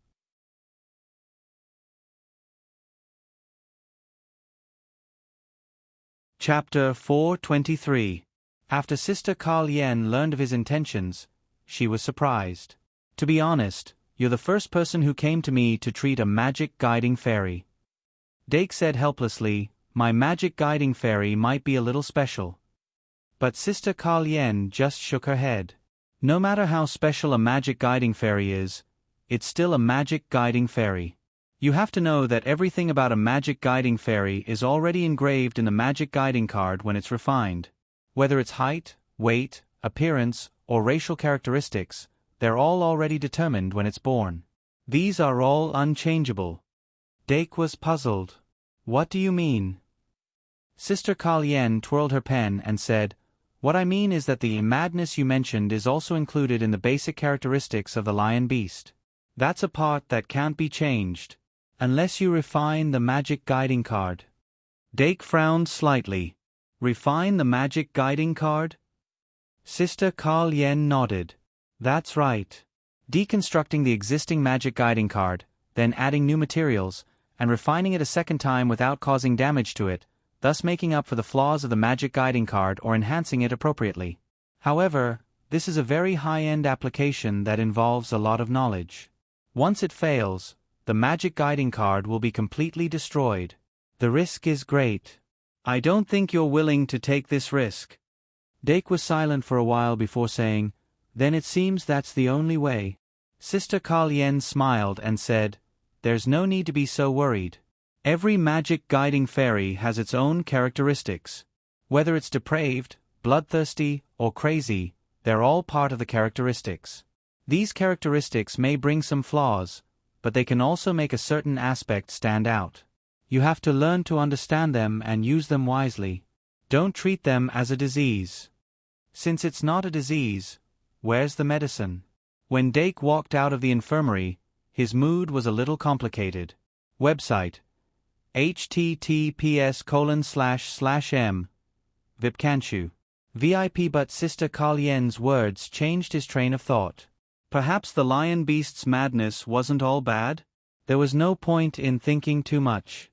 Dake soon arrived at the classroom and started today's lesson. The first class on Tuesday was a duel class. Professor Pawacheong-si called Dake to the podium not long after the class started and asked him to be his assistant to analyze a few classic duels of the Easter Duel Festival. In the process of analyzing, Dake gained a better understanding of his own shortcomings in the duel, which was quite a fruitful harvest. The second class was Professor Li Li's arithmetic class. He had special privileges in arithmetic class and could focus on his own work. The first class in the afternoon was History of Magic. Seeing Professor Ryan Hicks again, Dake found that he was not embarrassed at all. Instead, he was more relaxed. Thanks to the star barrier set up by Professor Midya, the events that happened on Easter night did not spread. Whether it was inside or outside the academy, there were no obvious changes. After the History of Magic lecture, Dake went to Professor Shi Erfu's office to ask about the relevant matters. Professor Shi Erfu informed Principal A. Erti about this matter, but the principal gave her free rein. Therefore, she chose to remain silent. Of course, when you go back, you can choose to tell Yvette or Claire. They are both trustworthy. Professor Shi Erfu smiled, which was rare. The result of this matter was completely determined. Everyone was biased, and he couldn't expect everyone to be absolutely fair. Professor Shi Erfu was the same. Dake was the same. He also smiled and said, "Then let's talk about it after the holidays." There were only 2 months before the holidays, but Dake still had a lot of things to do. He originally wanted to create Zoo before the holidays, but it seemed that it would be a bit difficult. Also, the research on Love Magic Circle had not made any progress. No, it had not even started. As for the content of Blood Sacrifice, he had some understanding of it by accident. In addition, he also needed to learn the improved Soul Loss spell from Professor Harvey. At least, he needed to find a way to master it to a beginner level. He originally wanted to use Holy Grail to achieve this, but now it seemed that there was an opportunity outside of that. Learning magic was too difficult, especially a difficult spell like the Soulless Curse. If he could learn the improved version of the beginner Soul Loss spell from Professor Harvey and have the opportunity to use Holy Grail at the end of the term to experiment, then he could use this opportunity to make a further breakthrough in underworld magic. However, he was only a first-year student and basically did not have the ability to decide who the Holy Grail belonged to. He could only hope that the seniors of the Noble House could compete for the school championship competition. Fortunately, the Noble House had always been very competitive in the competition for the school championship competition. Dake still had a chance to win. In comparison, learning Transformation spell could be delayed. For now, the most important thing is to master the beginner Soul Loss spell as soon as possible. The ideal situation is to learn it before May. My foundation of Soul Loss spell is solid enough. It shouldn't be too difficult to master the beginner Soul Loss spell, but for intermediate and advanced levels, it will require long-term planning. Of course, the premise is that Professor Harvey can complete the improvement of Soul Loss spell as soon as possible. Also, I can start preparing for the secret tunnel exploration. I can also start thinking about the living metal. After returning to the dorm, Dake took out the remaining 3 flower cards from his card bag and chose a flower card decorated with a white devil's snare flower. This pure white devil's snare flower card was obtained from the crack of the door, and it had an additional symbolic meaning. Those who see this flower will be cleansed of evil. I hope it can bring me good luck. The next Wednesday, Dake went to Professor Ka Zayer's office after lunch. Professor Ka-Zayer was still busy, and it seemed like he did not even have lunch. Dake looked at the thick stack of homework on his desk and suddenly felt a little embarrassed to disturb him. However, Professor Ka-Zayer raised his head and smiled. "What, are you ready to learn transformation spell?" Dake said, "Not really. Actually, I want to ask you for a favor." As he spoke, he took out the White Devil's Snare flower card and waved it in front of Professor Ka-Zayer. "It's like this. I want to ask you to make another flower card like last time." Professor Ka-Zayer thought for a moment and asked, "The one with the butterfly orchid?" Dake nodded. "Yes." However, Professor Ka-Zayer put down his pen and said seriously, "Don't tell me you want to." Dake did not hide it. "The Moon Temple. I want to find the Moon Temple in the secret tunnel again." Professor Kazel couldn't help but frown. "That's not a good thing, and the last Moon Temple has already collapsed and disappeared. If you want to recreate the Moon Temple, you need more than just luck." Dake shook his head. "I think the Moon Temple, no, at least a moon goddess statue should still exist in some corner of the secret tunnel." Professor Ka-Zayer asked curiously, "How do you know?" Dake smiled and said, "That's a secret, Professor." Professor Ka-Zayer stared at him for a long time and then said, "In principle, I encourage you to explore. After all, that's the purpose of giving out the access cards. However, the new statue might be more dangerous." Dake smiled. "But there's wealth in danger." "Okay." Professor Ka-Zayer smiled helplessly. "Since you're prepared, I can help. However, if you encounter danger, remember to use the access card's communication function." Dake: "Of course." The modification of the flower card was not complicated. Professor Ka-Zayer took half an hour to modify the flower card into a magic tool that could track the moon goddess's aura.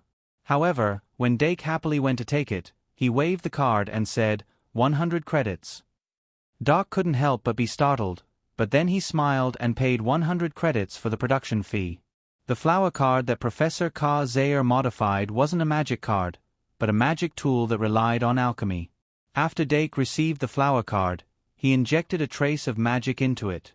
The white mandara flowers slowly flew out of the card and arranged themselves in an orderly manner in the air like a string of pure white wind chimes. They spun and made a sound like silver bells. From the calyx of the White Devil's Snare, a fluorescent light like pollen sprinkled down. A row of them flew past, forming a white gauze curtain. Although it wasn't as lively as the butterflies released by the orchid card, the white mandara flowers were still beautiful. Dake gently waved his hand and waited for the row of mandara flowers to slowly fly back. He put them away and said, "Thank you, Professor." Professor Ka-Zayer looked helpless. "Remember to be careful." Dake smiled. "I don't usually take risks." Since the flower card was in his hands, Dake didn't disturb Professor Ka-Zayer anymore. He quickly left the office and went back to the dormitory before going to the library. Next, he planned to wait until Friday night to collect 10 greed cards and make Greed 3 before taking action. Before that, of course, he had to finish his homework. When he arrived at the library, Senior Panduola was working at the counter. After not seeing her for a few days, Senior Panduola was as youthful and beautiful as ever. "Register." She pushed the registration form in front of Dake and said softly, "Why haven't I seen you for 2 days?" Dake registered while saying, "I've been a little busy." Panduola frowned and complained, "I thought you forgot about me." Dake's fingers paused and he looked up. "No way, Senior. I just haven't been to the library for 2 days." Panduola's face was still full of resentment. "Did you forget what you promised me?" Dake noticed that the gazes of the surrounding students were a little strange. He suddenly realized something. "How could I forget your invitation? Time and place?" Panduola finally stopped acting. She immediately smiled and said, "Next Wednesday afternoon, same place." "Same place then." Dake nodded and quickly finished the registration. He passed the registration form to the next person and quickly walked into the library. After that night, his bliss had dropped by 10 points and was now only at 92 points. It was a rare safety line. He originally wanted to maintain this state until the long holiday, but it seemed that it would be difficult. The next 2 days were unusually peaceful. Doc would check the newspapers every morning, but there was no news about the Holy Church these few days. Even the usual news, such as a certain priest helping an old lady cross the road, or a certain priest giving free treatment to the elderly in the countryside, had suddenly disappeared. This strange calmness made him feel a sense of urgency. It was not until Friday morning that the great sage Daly suddenly had an additional piece of news about the Holy Church. However, it still had nothing to do with the Demon King. Dake looked for a long time before he found this piece of news in the corner of the newspaper. Maria Euphemia, a top student of the Academy of Mystical Rituals of the Holy Church, did not keep the money she found. It took her 3 days to finally find the owner of the wallet and return the wallet with the precious property to Viscount Gabby Eugene. What the hell? Dake was silent for a moment before he put the newspaper away.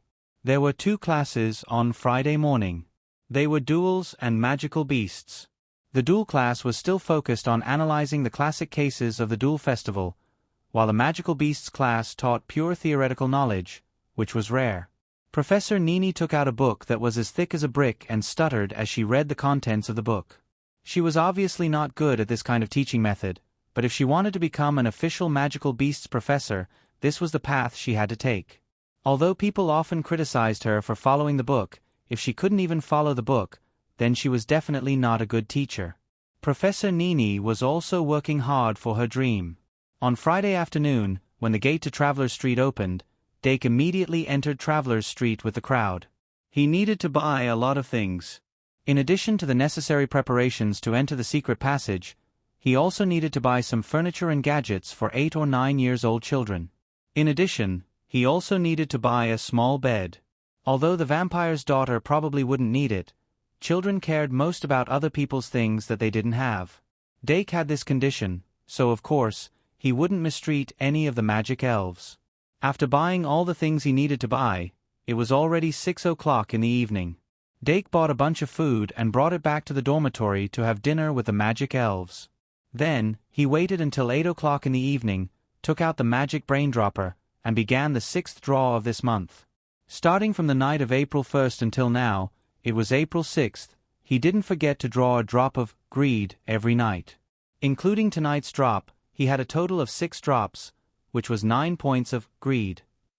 Including the 2 points of greed that he had saved up last month, he had a total of 11 points. 11 points of greed should be enough to create a greed 3 in theory. After successfully drawing tonight's greed, Dake resisted the urge to immediately start the process. He first let his brain rest for half an hour before starting to prepare for the decisive experiment. He was really looking forward to the changes that greed 3 could bring. 2 in 1 4,000 plus. Ching Ming. Chapter 424. Meow? Is it finally coming, Meow? Meow Meow, who was squatting on a small table, saw Doc begin to prepare for the experiment. Meow Meow's eyes lit up and it meowed. Among the magic guide elves, no one was looking forward to greed 3 more than Meow Meow. After all, Meow Meow was the incarnation of greed, and it would definitely evolve through greed 3. Meow. After evolution, Meow Meow quickly glanced at the second-tier magic guide elves and meowed in its heart. Was the day of its comeback finally coming? Compared to them, the little monster hanging on the bird stand was very calm. Greed 3 couldn't bring about a qualitative change for it. It only needed Pride 3. On the other side, the Diru beast was still urging the vampire daughter to learn the phonetic transcription, but the scabbard floating beside it started to dance in a circle. After all, the scabbard was also the incarnation of greed. However, it only had 3 points of greed, which was different from Meow Meow, who was refined with the fruit of greed. Remember the website, Vipkanshu. 6, Greed 3, might not be able to evolve it. On the other hand, the garbage slime that was playing with the polymorph kept sneaking glances at them because it was one of the beneficiaries. On the other hand, little Ibu was holding a book related to astrology and looked up from time to time. It knew that it was going to get a new evolution form, but it was a little confused about Greed 3's evolution choice. What form would Greed 3 correspond to? Feeling the anticipation of the magic guide elves, Dake picked up the prepared apple juice and drank it. Then he immediately started to refine Greed 3 according to the familiar steps. The whole process was relatively smooth. In less than an hour, a great sin card with 10 points of Greed 3 was lying on the experiment table. This Greed 3 card was dark blue. If one looked closely, they could see a little purple shadow. That was the Greed emblem hidden within. If one stared at the Great Sin card for a long time, they would feel a sense of greed. Success. Dake couldn't help but let out a sigh of relief. Every time he refined a Great Sin card, his nerves would be tense. After all, every point of Great Sin was so precious. Then, who wants to try first? After picking up Greed 3, Dake turned around with a smile and glanced at the magic elves. Papa. The vampire's daughter pouted her lips and glanced over. Then, the Dilu beast's sister slapped the back of her hand. She let out an "oh" sound and quickly turned her head back to stare at the book. However, her pointed little ears were clearly perked up. If you're not going to let me see you, why aren't you going to let me hear you? Humph. At the same time, Meow Meow, who had been holding back for a long time, raised its paw and said with a look of dissatisfaction, Meow Meow Meow, Meow Meow Meow. The other magic guide fairies were a little uneasy, and the little fiend magic beast even looked away, clearly not wanting to be the first to eat crabs.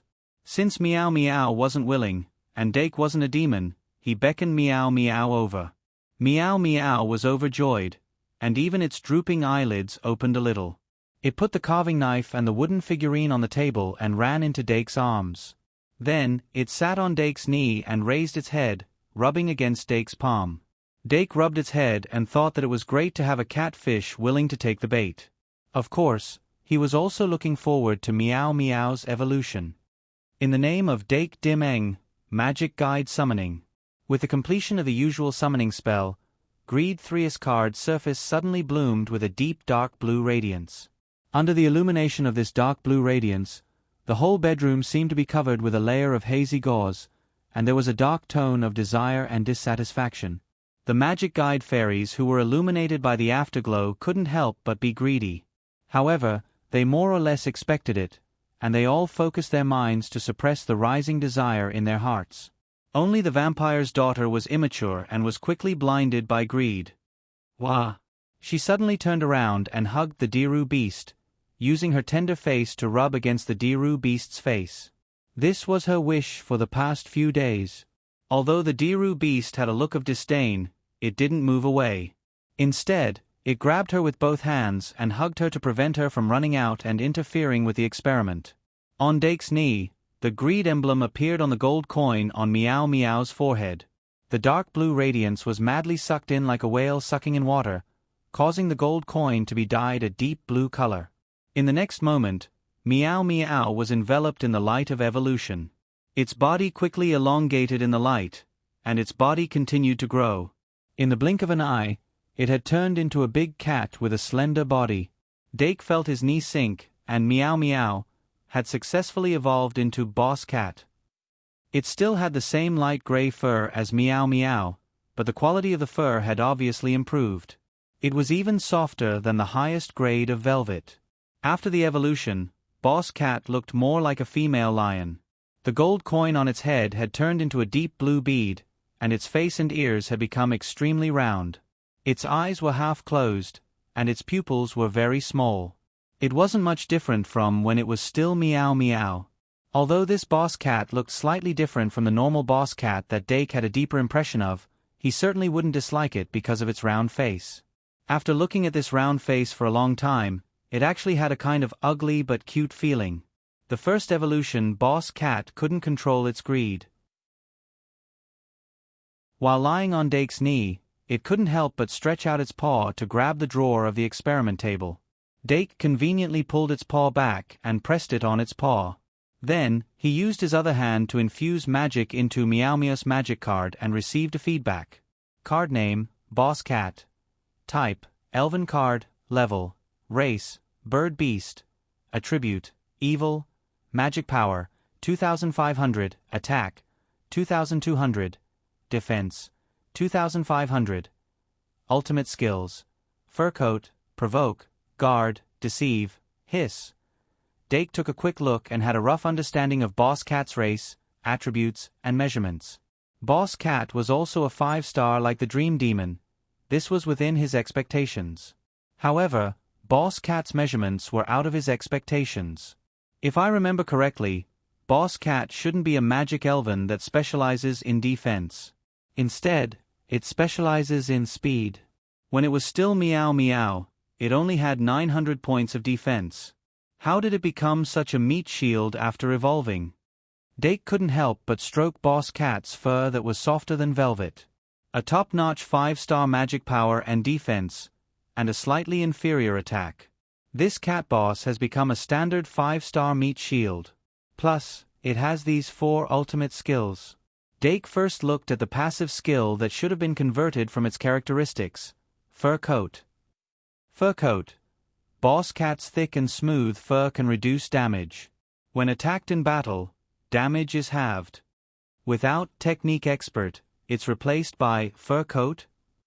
This fur coat is obviously a defensive skill like round shape. Let me take a closer look. Round shape multiplies defense while fur coat halves damage. The two have different mechanisms, but they each have their own strengths. With fur coat, Boss Cat's ability as a tank has at least doubled. With his passive skill and the next ultimate skill, provoke. Provoke the opponent and make them angry. For 30 seconds, they can only use ultimate skills that deal damage and only attack Boss Cat. 30 seconds, which is 1 round. They can only use ultimate skills that deal damage. In other words, they can't use ultimate skills that deal damage. Unfortunately, this provoke only seems to be a single target ultimate skill. It would be even better if I could provoke all of them. Dake suddenly realized that he was being a little greedy. He smiled and looked at the next sure kill skill, defend. Guard, for 30 seconds, enter a defensive state, completely blocking the opponent's attacks and not being affected by most ultimate skills. If used consecutively within an hour, the success rate of each use will be reduced to 1/3 of the previous one. It's actually guard.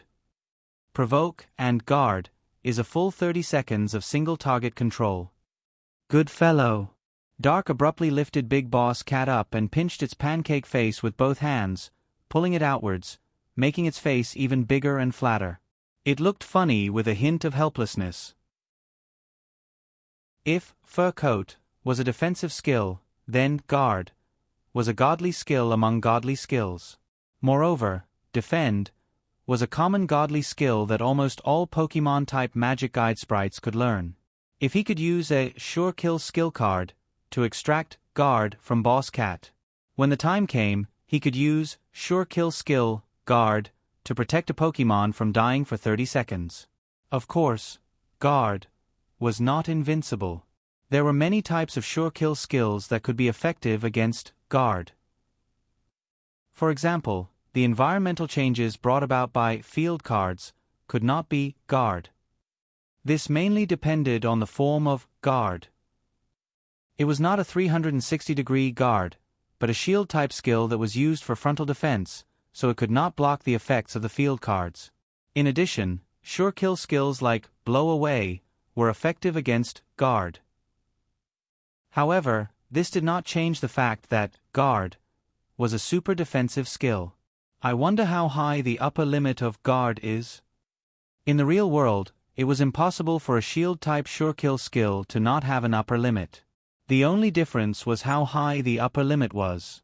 The upper limit of guard might be very high, but he would have to test it to find out. Dake thought about finding a time to test it as he looked at the last sure kill skill. Deceive. Borrow the opponent's strength to attack. The higher the opponent's attack, the more powerful it is. It was still deceive. With this evil sure-kill skill, it meant that Boss Cat was not just a meat shield. It also had powerful means to defeat the opponent. Not bad. Dake could not help but pinch Boss Cat's round face repeatedly. He felt that this round face was very pleasing to the eye. Meow. Boss Cat's surging greed was forcefully rubbed away. In short, Dake did not give it any time to show off. He held it and recorded the results of the experiment. 15 minutes later, Boss Cat was forced to degenerate into Meow Meow. Its 4 limbs were paralyzed, and it hung on Dake's knee as if it had nothing to live for. Dake looked up at the time. It was almost 9:45. He was going to wait for Greed 3's cooldown to finish before starting the next experiment. According to the 1-hour cooldown, it would take at least 4 more hours to complete the necessary number of experiments. Next, Little Devil, Scabbard, Ibu, and Trash Slime were all waiting in line. However, an hour was enough to wear down the enthusiasm of the magic elves. When the cooldown finished, it was almost 10:30. However, the magic elves had all dispersed and were focused on their own tasks. Thus, when Dake asked for volunteers again, only the aggrieved Meow Meow looked up and glanced at him. He rubbed his nose, feeling a little embarrassed. Then, he forcefully chose the next experimental subject, the little evil magical beast. Coming, coming. Little Devil flew over lazily, but it was not afraid. Meow Meow had already set an example, so it instinctively felt that Greed 3 was more reliable than Pride 3 and Bliss 3. It would not make a fool of itself. Since it would not make a fool of itself, there was nothing to be afraid of. The last time it tested Greed 2, it only reached out its evil hand to the little red flower in the drawer. This time it would not do anything. Therefore, with an inexplicable confidence, Little Devil landed on Dake's knee. However, Dake immediately picked it up and put it on the ground. Little Devil tilted its head and revealed a puzzled expression. Dake smiled awkwardly.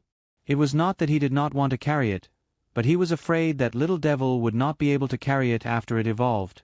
There were many forms of digitals and there was no fixed number. He could not imagine what form Little Devil would evolve into, so of course, he could not carry it on his knee. Dake did not explain too much. He immediately picked up the Greed 3 card and cast the usual summoning spell. In the name of Dake Dimeng, swipe the card, evolve. A moment later, the dark blue light representing Greed lit up the entire bedroom. The magic guide fairies were already mentally prepared, so they weren't affected much.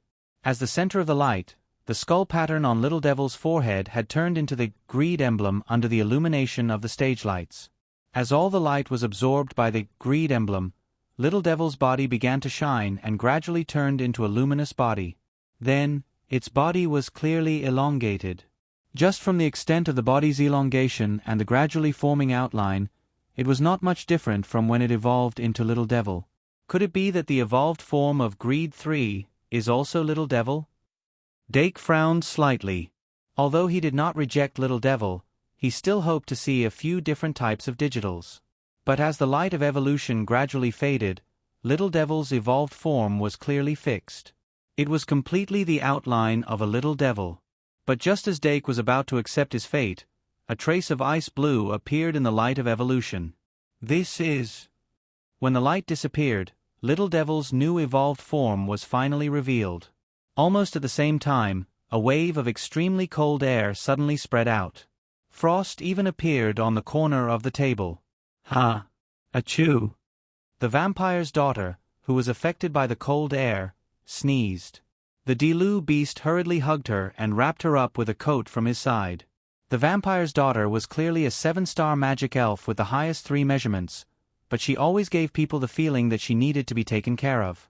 The Delu beast completely treated her like a baby. The rest of the magic elves also felt the cold, and a few of them directly shrank into the warm quilt, only revealing their small heads. Under the gaze of all the magic elves, the Little Devil that had evolved into a mature digitized beast, the evil ice beast, suddenly spread its wings and looked around with greedy eyes. It's the evil ice beast. Dake's heart moved, and he immediately injected magic power into the magic card. Soon, he received the information on the card. The evil ice beast could be said to be a mutated form of the little devil. They usually had a heart as cold as ice. Not only were they cruel, but they were also good at using words to deceive the enemy. Except for the skin that was snow white, as if it was frozen, the evil ice beast and the little devil were basically the same. Even the distribution of their 3 sizes was almost the same. Card name, Evil Ice Beast. Type, Elf card. Level, *******. Race, Devil. Attribute, Ice, Magic Power, 2000. Attack, 2000. Defense, 2000. Ultimate Skills, Freezing Claw, Freezing Shower, Freezing Point, Freezing Breath. It really is very similar to the little devil. Other than the fact that the attributes have changed from the dark to the ice, the race is the same. Magic Power, Attack, and Defense are all at 2000 points. Even the ultimate skills seem to be similar to some extent. Freezing Claw, the wrist stabs like a sword, and the freezing breath on the sharp claw can freeze the enemy. Freezing Shower, opens up a huge pair of ice wings, and shoots an ice arrow from the wings. It's obvious that Freezing Claw and Freezing Shower are the corresponding Death Claw and Razor Wings. I guess their power and damage are almost the same, but the extra freezing effect is a bonus point. Unfortunately, there is no sure kill skill similar to Teleport. Without Teleport, the evil ice beast is lacking in flexibility and tactical value.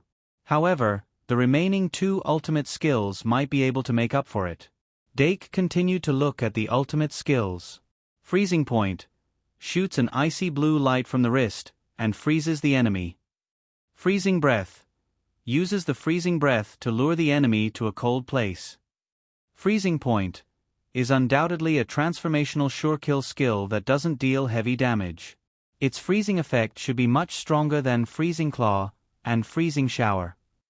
Frigid Breath, should be a mental control sure kill skill similar to Charm and Charm. It can lure the opponent to a cold place. From the looks of it, these 2 ultimate skills belong to the control category. Without a doubt, compared to the little devil that doesn't dabble in control skills, the evil ice beast has its own advantages. One of them is dark while the other is ice, so it can choose its evolution path according to its opponent. All in all, the evil ice beast was extremely outstanding. Dake was not dissatisfied.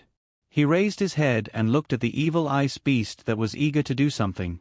Then he gave a forceful order, "Squat down." Thus, the tall evil ice beast obediently squatted down. Although it didn't want to, its body had no choice. Dake patted its head twice and said as if he was talking to the little evil ice beast, "Be quiet."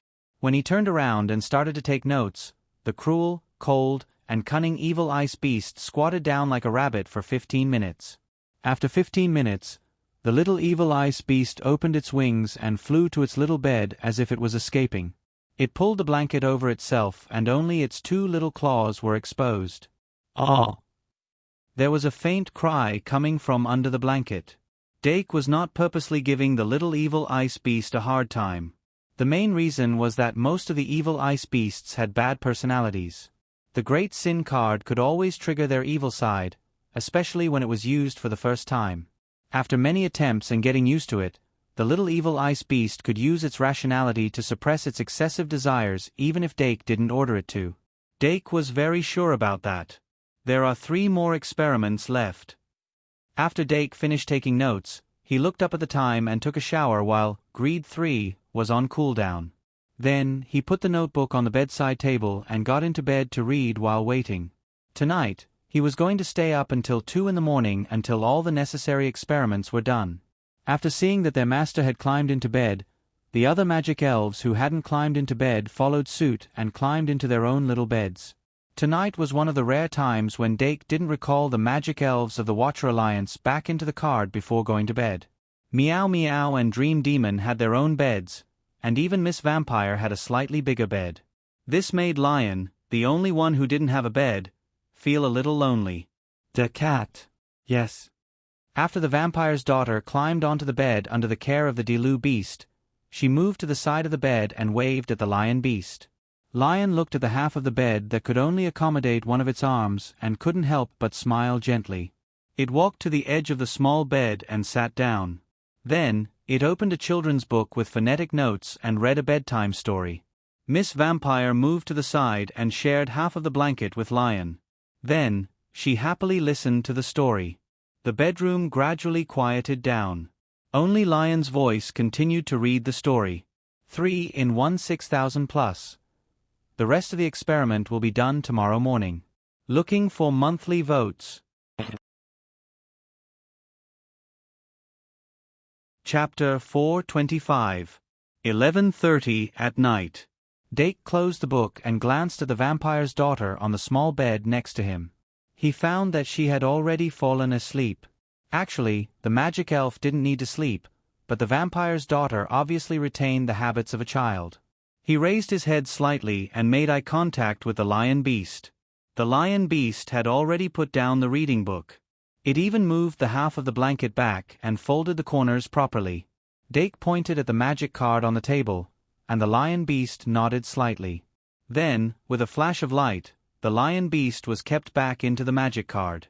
For the magic elf, the environment inside the magic card was actually very comfortable. As long as it chose to sleep autonomously, it could fall asleep instantly. When they were dormant, their consumption of magic power was negligible. So, most of the magic elves were in a dormant state before they were awakened by the magus. However, after the lion beast returned to the magic card, it didn't fall asleep. Remember in a second, https://m, Vipkanchu. VIP. It sat cross-legged and looked out of the card, aimlessly observing the bedroom. After experiencing the madness of the Duel Festival, it often meditated alone, thinking about the meaning of madness, but it was always to no avail. It thought that it didn't read enough and became more serious in learning. But now wasn't the time to meditate. The lion beast's gaze was fixed on its master, who had already taken out Greed 3. It was actually very interested in the evolution brought by the Great Sin card. Unfortunately, a level 3 Great Sin card wasn't enough to let it evolve as a mature digital beast. But that didn't stop it from looking forward to it. With 3, there would be 4, right? After Dake kept the lion beast back into the magic card, he glanced at the row of small beds. The magic elves on the small beds weren't asleep. Ibu-chan and Trash Slime both quietly poked their heads out. The scabbard was hanging on the edge of the Diru beast's bed. Dark picked between the 3 magic guiding fairies, and finally chose little Ibu.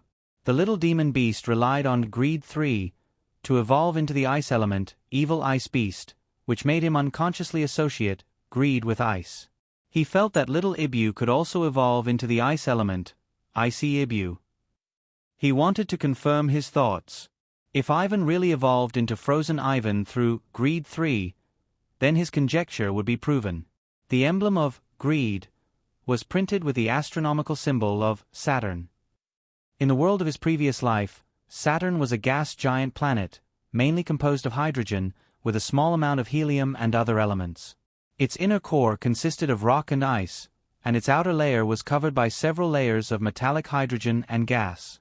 And the Saturn in this world had to be related to the literal attributes, that is, the rock and the ground. Secondly, according to the settings converted from the real world, it was not strange that Saturn was related to ice. Greed and ice element might be surprisingly compatible. Squeak, Ibu crawled out from under his blankets and jumped onto Dake's bed. Then, he crawled into Dake's blankets as a furry head popped out from his right. Dake teased him on the nose and hugged him.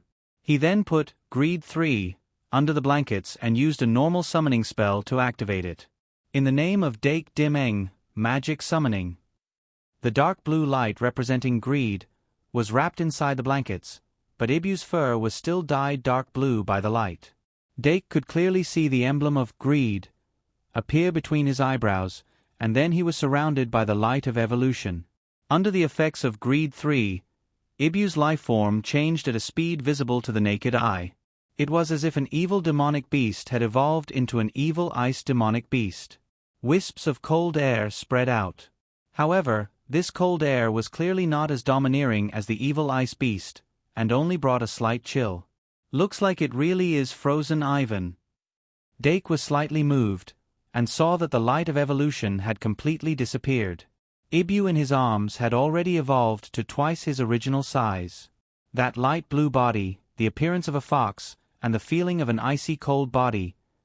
There was no doubt that it was frozen Ivan. Frozen Ivan's head looked like it was wearing a double-braided hat to keep out the cold. There were some diamond-shaped dark blue spots on its inner ears, body, and tail, which formed a sharp contrast with the light blue of its body. There were also dark blue areas on its limbs, and it looked like it was wearing boots. Its fur was thin and short, and by lowering its body temperature, it could freeze all the hair on its body into sharp needles, which would then shoot out. It could also use this to freeze the moisture in the air around it, and form tiny ice crystals. Of course, under normal circumstances, frozen Ivan were very docile, just like the one in Dake's arms.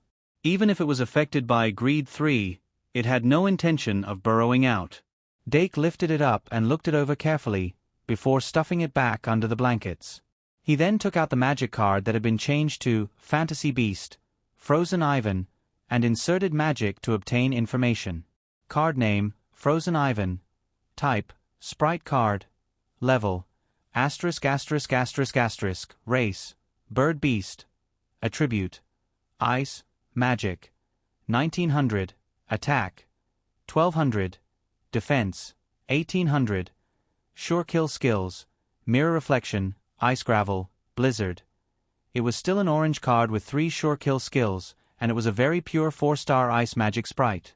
Compared to the evolved forms of Sun Ibu and Fairy Ibu, Ice Ibu's defense was clearly outstanding, only slightly inferior to Moon Ibu's. However, its attack was very low, and its highest attribute was mana. As it evolved from a 1-star fantasy beast, the 3 attributes of Frozen Ivan's evolved form were not particularly outstanding. However, their Sure Kill skills were always stunning. For example, this Frozen Ivan's Sure Kill skill was Mirror Reflection, which was enough to make it an indispensable evolved form. Mirror Reflection. On top of withstanding damage, it can reflect twice the amount of magic attacks from the opponent. When Dark watched Pokemon anime in the past, he was very fond of the Pokemon Sure Wang. The core moves of Double Return, Return Punch, and Mirror Reflection were Double Return, Return Punch. These 2 moves, one reflected twice the amount of physical attacks, and the other reflected twice the amount of magic attacks.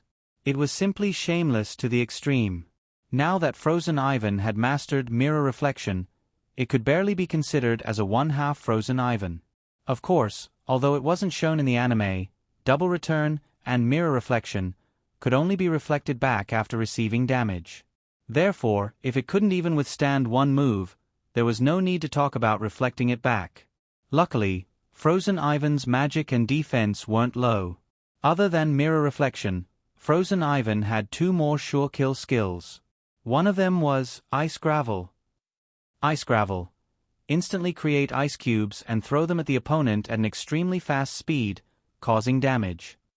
Ice Gravel wasn't a very strong Sure Kill skill, and it could even be said to be very weak. However, its casting speed was extremely fast, and it could usually counter attacks first. Moreover, instantly create ice cubes was actually a very good ability. It could even be said to be a super advanced version of Obstruction Curse. Dake remembered that during his duel with Tom Nixon, he had once created a blood platform in the air, causing the magic guide fairies that couldn't fly or jump high could only watch. Now that Frozen Ivan was here, it could also instantly create a platform made of ice in the air. As for throwing it out to attack, using it to attack might not even be as good as using normal attacks. In comparison, the other Sure Kill skill, Blizzard, had very impressive damage. Even though Frozen Ivan's attack wasn't high, it could still use Blizzard to deal considerable damage. Blizzard. Blow a violent blizzard towards the opponent to attack, sometimes causing the opponent to fall into a frozen state. The power of Blizzard was very high, but the only downside was that it couldn't be maintained for long. If Blizzard could be turned into a sustainable field skill, it would definitely give the Ice Guide fairies a huge boost. Dake couldn't help but ponder. As Frozen Ivan's mastery of magic gradually deepened, when it evolved into Frozen Ivan, it might be able to turn Blizzard into a field skill. That would be a pretty good development path. However, for now, other than mirror reflection, Frozen Ivan's other abilities weren't as outstanding as Boss Cat's. Thinking of this, he suddenly remembered the second refinement that Sister Kalyen had mentioned. If Frozen Ivan was refined a second time, its basic attributes would be raised to the level of 500, and it could even become a 2-star magic guide fairy. Would the 3 measurements of its various evolutions also increase? In theory, it should be possible. However, the second refinement of a magic guide fairy was too risky. Unless he could ensure that the magic guide card itself wouldn't be damaged, or there was some way to ensure that the magic guide fairy's intelligence wouldn't be damaged, Dake definitely wouldn't try it. He shook his head, and directly finished his notes on the bed. He then hugged and teased Frozen Ivan for a while, waiting for Frozen Ivan to degenerate.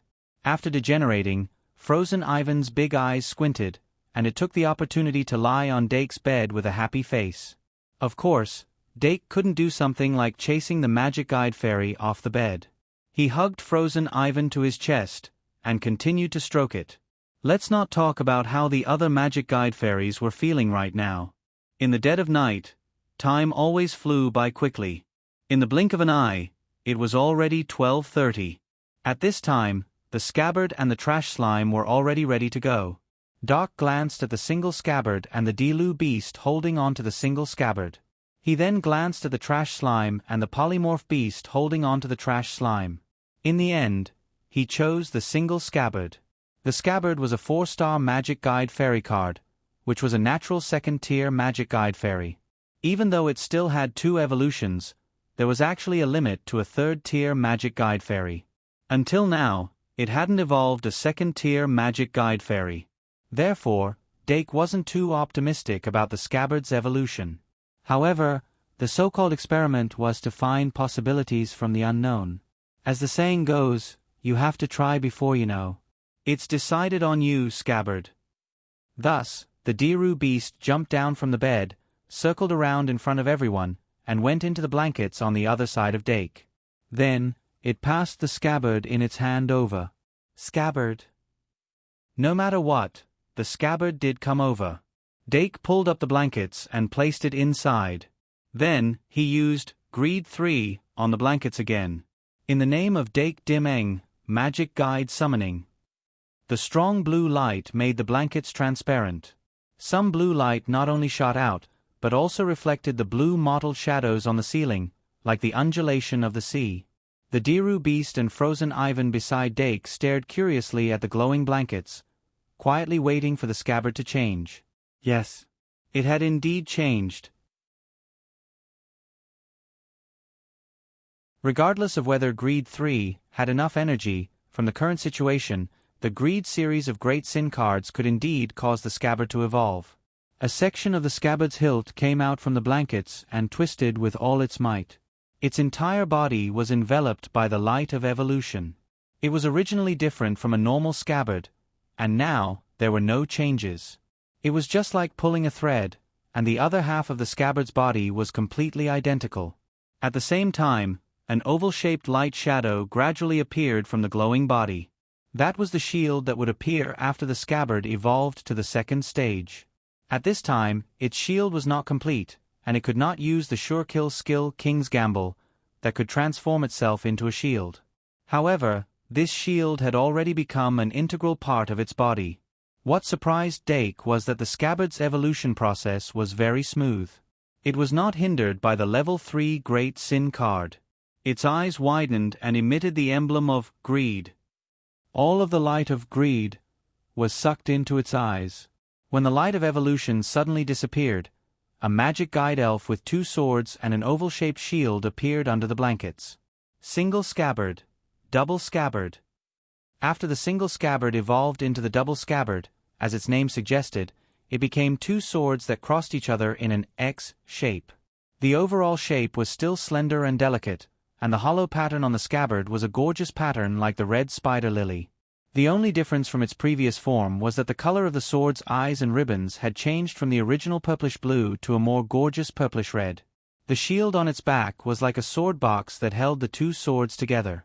During battle, the two swords would fly out, and one of the sword's ribbons would protect the shield. The shield would only become complete after it evolved into the unyielding shield sword monster. At that time, not only would it be able to use the shield to withstand attacks, but it would also be able to transform the unyielding shield sword monster into a shield form. Dake carefully touched the body of the scabbard, and his heart was filled with joy.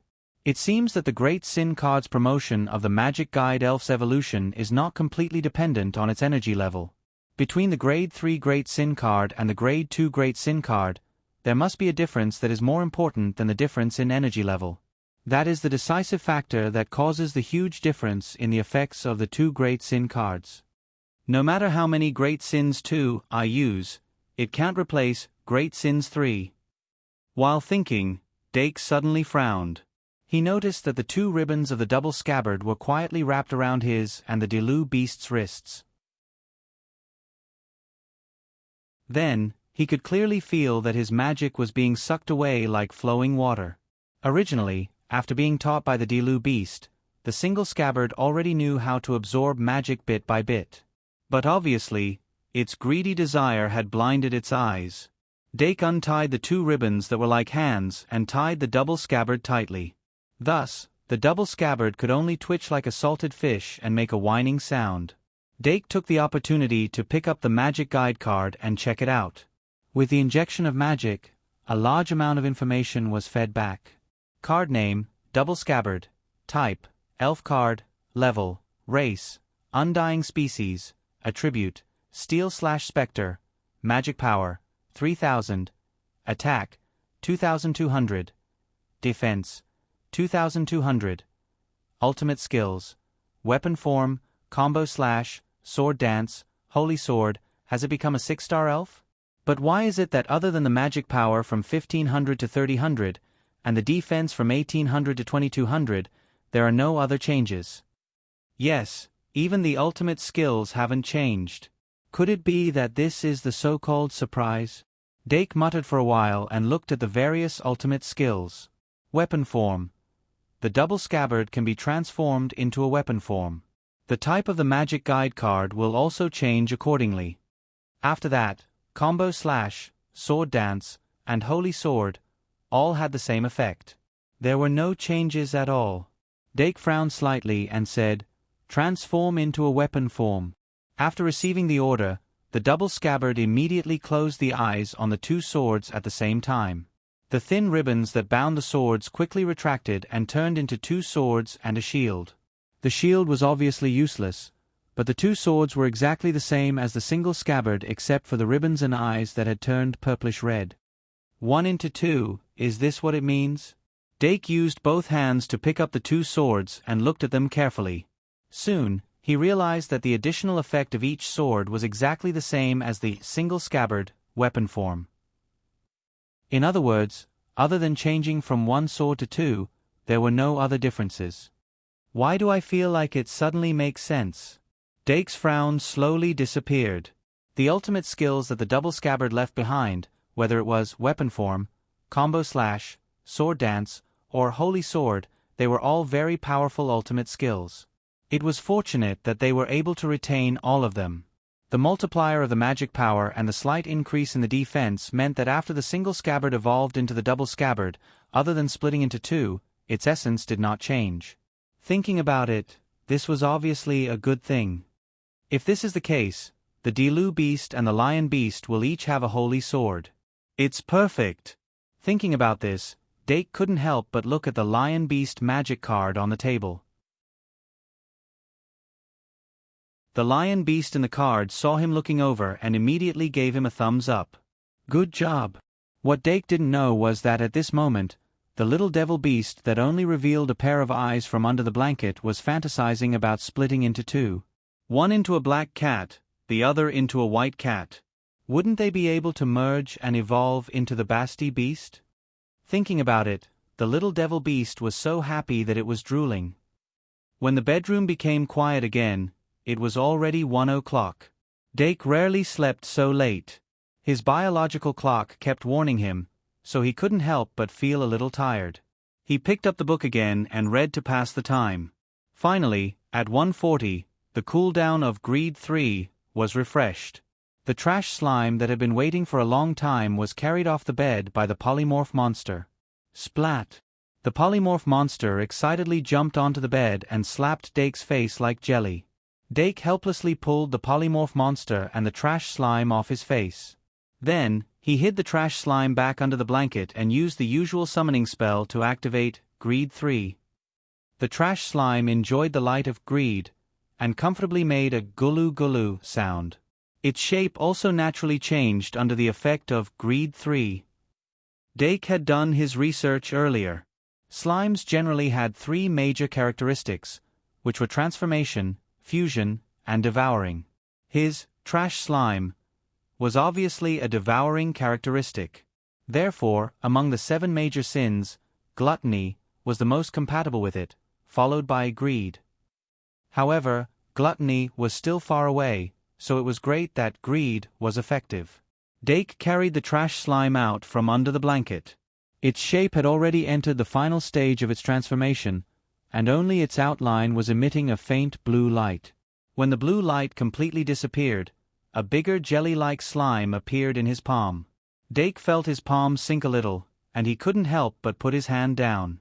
At the last moment of its evolution, the trash slime suddenly expanded and became a large slime with a diameter of more than 1.5 meters. Compared to Greed 2's evolution, this Greed 3's evolution had an obvious qualitative change just from its appearance alone. The trash slime seemed to have finally evolved into a useful magic elf as it wished. Dake was distracted for a moment, and his entire body was surrounded by the huge transparent jelly, including his head. He instinctively wanted to resist, but then he suddenly realized that after being surrounded by it, he could breathe without hindrance, and even his vision was relatively good. Seems like it has a rich oxygen cycle inside.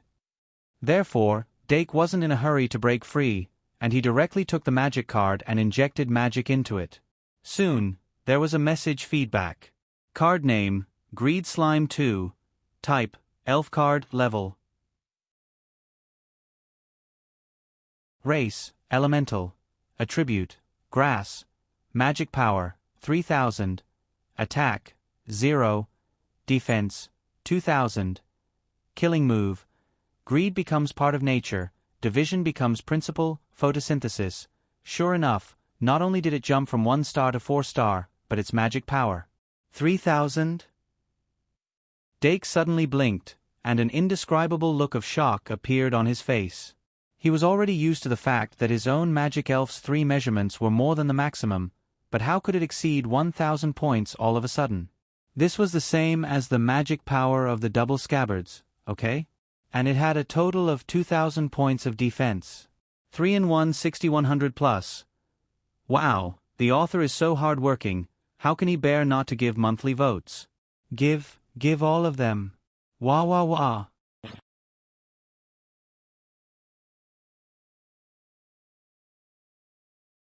Chapter 426. 2000 points of defense. Is it really that hard? Dake poked the outer skin of the greedy slime 2 with a face full of disbelief. But the outer skin of the greedy slime 2 was soft. If a finger poked in, it would go all the way in, even poking into an arm. Needless to say, the cold feeling was really nice to poke. Being wrapped in the greedy slime 2 was like entering a botanical garden, emitting the fragrance of fresh grass. The filth in his pores had been absorbed without him noticing, and his whole person was like a brand new person. From his body to his soul, it was unimaginably comfortable. In short, he felt refreshed. Dake gave up on continuing to investigate the hardness of the greedy slime 2, and turned to look at the information about the sure kill skills of the greedy slime 2. The greedy slime 2 was only an orange card, and it had 3 sure kill skills.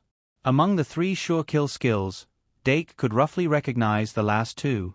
The first was the Divide Makes, which was actually a rather obvious cloning sure kill skill, but its specific effects still needed to be seen. The first website was https://m. Vipkanshu. VIP, Divide Makes. the greedy slime too can split itself. For every 200 points of magic, it can split into a trash slime. For every 400 points of magic, it can split into a greedy slime eye.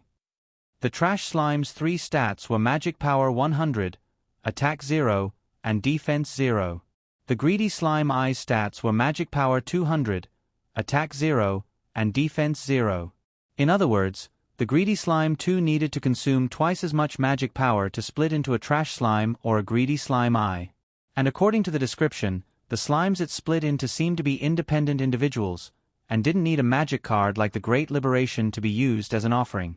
If that was really the case, it meant that using a greedy slime 2 card could create a 15-star offering. Dake had watched quite a few duels, and had long been drooling over the methods of the seniors to increase their offerings.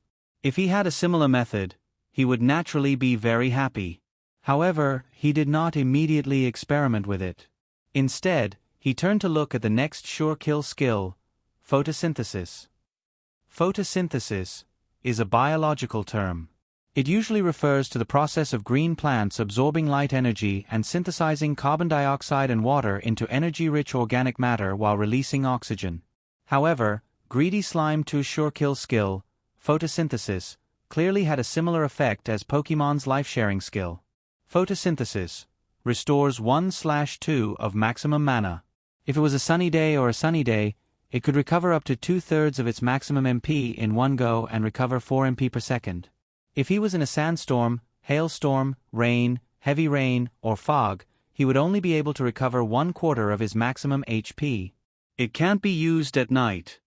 This effect is rather similar to Moon Ibu's Moonlight. The only difference is that Moon Ibu is active at night, while Greedy Slime 2 is active during the day. If I use this ultimate skill to recover my mana, wouldn't Greedy Slime 2 be able to split more offerings? Thinking of this, Dake couldn't help but feel surprised again. Trash Slime was originally a failed product of an experiment. Who would have thought that with the right Great Sin card, it would become so buggy? Moreover, it had one last ultimate skill, Greed Becomes a Nature. From the name, Greed Becomes a Nature was obviously the embodiment of greed, so it wouldn't be too bad. Greed becomes a nature.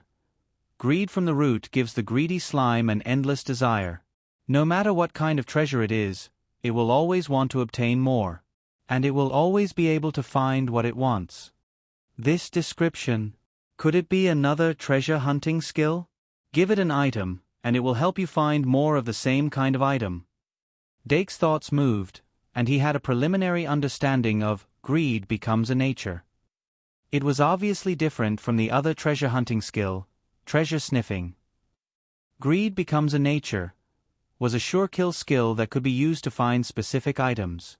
However, the prerequisite was that there had to be a sample in hand, and that sample had to be able to trigger Greedy Slime 2's greed. If this sure kill skill could be used correctly, it would be extremely useful. By the time Greedy Slime 2 had degenerated into a trash slime, Dake had already put away his notebook and other items. He said good night to the magic elves, and then quietly put the sleeping vampire daughter into his magic card. He then curled up under his blanket, and slowly fell asleep as he thought about what he had gained that night. When he woke up the next day, it was already late in the morning. Sloth had increased slightly, but it wasn't a big deal. Dake spent some time dealing with his daily affairs, and then he began to prepare for his exploration of the secret tunnel. According to the plan, he would spend the night in the secret tunnel until Sunday afternoon or night, so he had to prepare a lot of things. Other than the necessary food and water, he also had to prepare tools for camping. He also brought along the thinking bottle and the magic brain dropper, so he was fully prepared. And all of this was to find the moon goddess statue. As for why he was so sure that there was another moon goddess statue in the secret tunnel, of course, it was because the flower card in his hand could still be used to absorb bliss. The reason why the flower card could absorb bliss was because of the existence of the moon goddess statue. Under normal circumstances, after the previous moon goddess statue disappeared, the flower card special ability should have lost its effect. But in reality, that wasn't the case, and the flower card was still working. Dake deduced the existence of another moon goddess statue. However, the secret tunnel of the Shang Malian castle was full of mysteries, and even the professors couldn't fully explore it. If he wanted to find the moon goddess statue that was hidden in an unknown corner, it would be extremely difficult. Although Dake asked Professor Ka Zayer to create a flower card, if the aura of the moon goddess statue didn't leak out at all, it wouldn't be able to track it at all. Therefore, he didn't think that it would be so easy to find the moon goddess statue from the start. Today's exploration could be said to be a change of pace for the school life. He brought the magic guide fairies on a trip that he could leave whenever he wanted. 1 p.m. sharp. Dake excitedly came to the entrance of the secret tunnel that he was most familiar with. Now that the entrance of the secret tunnel had been sealed again, but he had the keycard in hand, so it was unimpeded. He just stuck the keycard on the wall, and the wall melted like water, revealing an oval entrance that only 2 people could enter. Dake glanced inside and stepped in. The little demon beast that was ready to lead the charge was stunned for a moment, and then it quickly flapped its wings and chased after him. Not long after entering the secret tunnel, Dake stopped and summoned the magician secretary, and then let it summon the lion beast. He injected mana into the keycard and opened the map in the keycard. Professor Ka Zayer made a simple map system according to his suggestion. Using this map, he could record all the routes that he had taken from the moment he entered the secret tunnel and gradually draw it into a temporary map. The terrain of the tunnel was very changeable, and the maps that were sold at Traveler's Street were already outdated. Only a real-time map could ensure the accuracy of the route and allow him to quickly return after entering the secret tunnel. In short, it was a lot more convenient. 10 minutes later, the lion beast was summoned by the magician secretary. Dake threw the backpack to it and continued to explore on foot. Without the influence of the ritual that night, the secret tunnel returned to normal. Along the way, the scenery was the same. However, Dake wasn't in a hurry. After walking for about an hour, he chose to rest on the spot and took out the Bliss 3 Moon from his card pack. Other than the flower card of the White Mandara, the most important item that he had that was related to the moon goddess statue was this Bliss card that was made with the moon goddess version. In theory, if he continued to search with this card and the secret tunnel could respond to his prayers, there was a chance that the moon goddess temple would appear in front of him again. It was because of this that he decided to enter the secret tunnel to explore. He also planned to explore the secret tunnel twice a month. But now, he had a new treasure hunting tool. In the name of Dake Dimming, come out, trash slime. After summoning the trash slime, Dake used the Bliss 3 Moon to tease it, then used the Greed 3 card to evolve it into the Greed 2. I don't think I need to explain how precious this Great Sin card is, right? Looking at the giant slime that appeared beside him, Dake couldn't help but chuckle. Pew! The Greed Slime 2 nodded hard. Dake then placed the Bliss 3 Moon on top of its head. The next moment, the Greed Slime 2's head caved in, allowing the Great Sin card to enter its body and float in the middle. The Greed Slime 2 savored the Bliss 3 Moon's aura and tried its best to unleash the Greed Instinct's effect, searching for a similar aura. However, after looking for a while, its gaze finally landed on Dake's card pack. This won't do. Dake patted his card pack and smiled helplessly. This result was more or less within his expectations. When the Luna statue was not within the Greed Slime to a sensing range, the thing that was most similar to the Bliss 3 Moon's aura was, of course, the Bliss 3 Moon in his hand, as well as the Bliss 3 Moon's incarnation of the Bliss 3 Moon. Pew! The Greed Slime 2's jelly-like body slowly leaned on Dake's body, then carefully rubbed against him. Dake turned around and buried his face in it. After shaking it for a while, he lifted his head and continued to move forward, feeling refreshed. The Greed Slime 2 degenerated into the Trash Slime after 15 minutes. Dake didn't put it back into the magic card. Instead, he placed it on his shoulder to keep it company. The Trash Slime rarely received such treatment since it was born. It instantly spat out small bubbles happily. It felt that it was gradually becoming useful, and it was excited. After about an hour of travel, Greed 3's cooldown was over. Dake let the Trash Slime evolve into the Greed Slime 2 again, and continued to use its Greed's nature specialty to explore. Since the exploration was fruitless, it continued to move forward. This continued until the evening. Dake finally found a more spacious open space. First, he opened Paradise, then he summoned the magic elves, one by one. With the magic elf secretary's help, he quickly summoned all the magic elves. After that, he lit a bonfire in the secret passage and spent the weekend with the magic elves. Paradise was playing a lively song. The magic elves, who rarely went out, danced around the bonfire. Dake looked at the happy faces of the magic elves, and his gaze became gentler. That night, he laid down a sleeping bag in the haunted house of Paradise, and fell asleep without any reservations. The night was silent. The next morning, Dake poked his head out of the sleeping bag and opened his eyes to look around.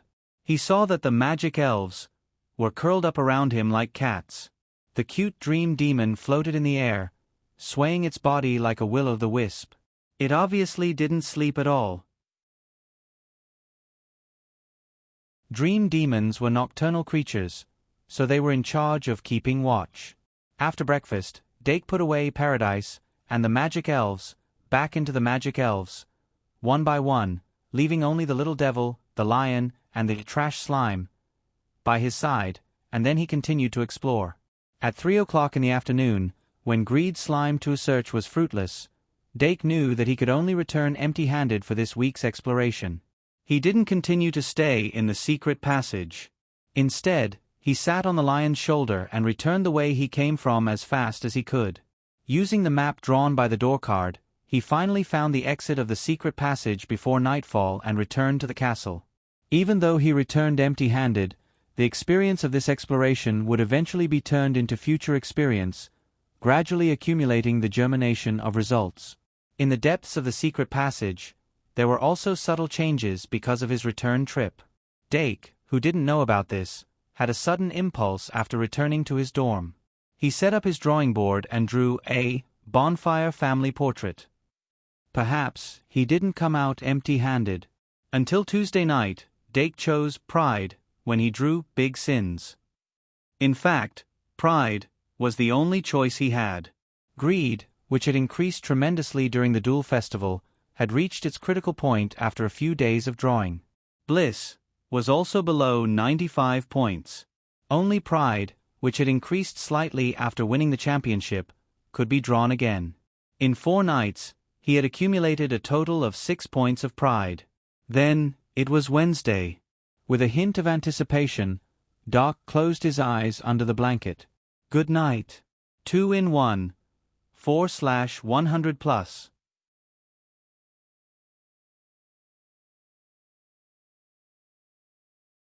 Chapter 427. Every Wednesday afternoon was the time that the students looked forward to. They could take a break from their busy studies and have a good rest. Almost every Wednesday afternoon, the students thought so before the arrival of the Wednesday afternoon. However, every Wednesday afternoon, many students would suddenly find that they had a lot of homework to complete, so they could only whine and go to the library. Of course, a good student like Dake who would not leave his homework until the next day would not have such troubles. However, he still came to the library after his lunch break. Senior Panduola and Miss Bella were whispering behind the counter. When Dake appeared at the entrance of the library, Panduola immediately noticed him. She then said something to Miss Bella, picked up a backpack, and went around the counter. "Why are you in the library? Didn't you say it was the same old place?" Panduola asked with a smile. Dake also smiled.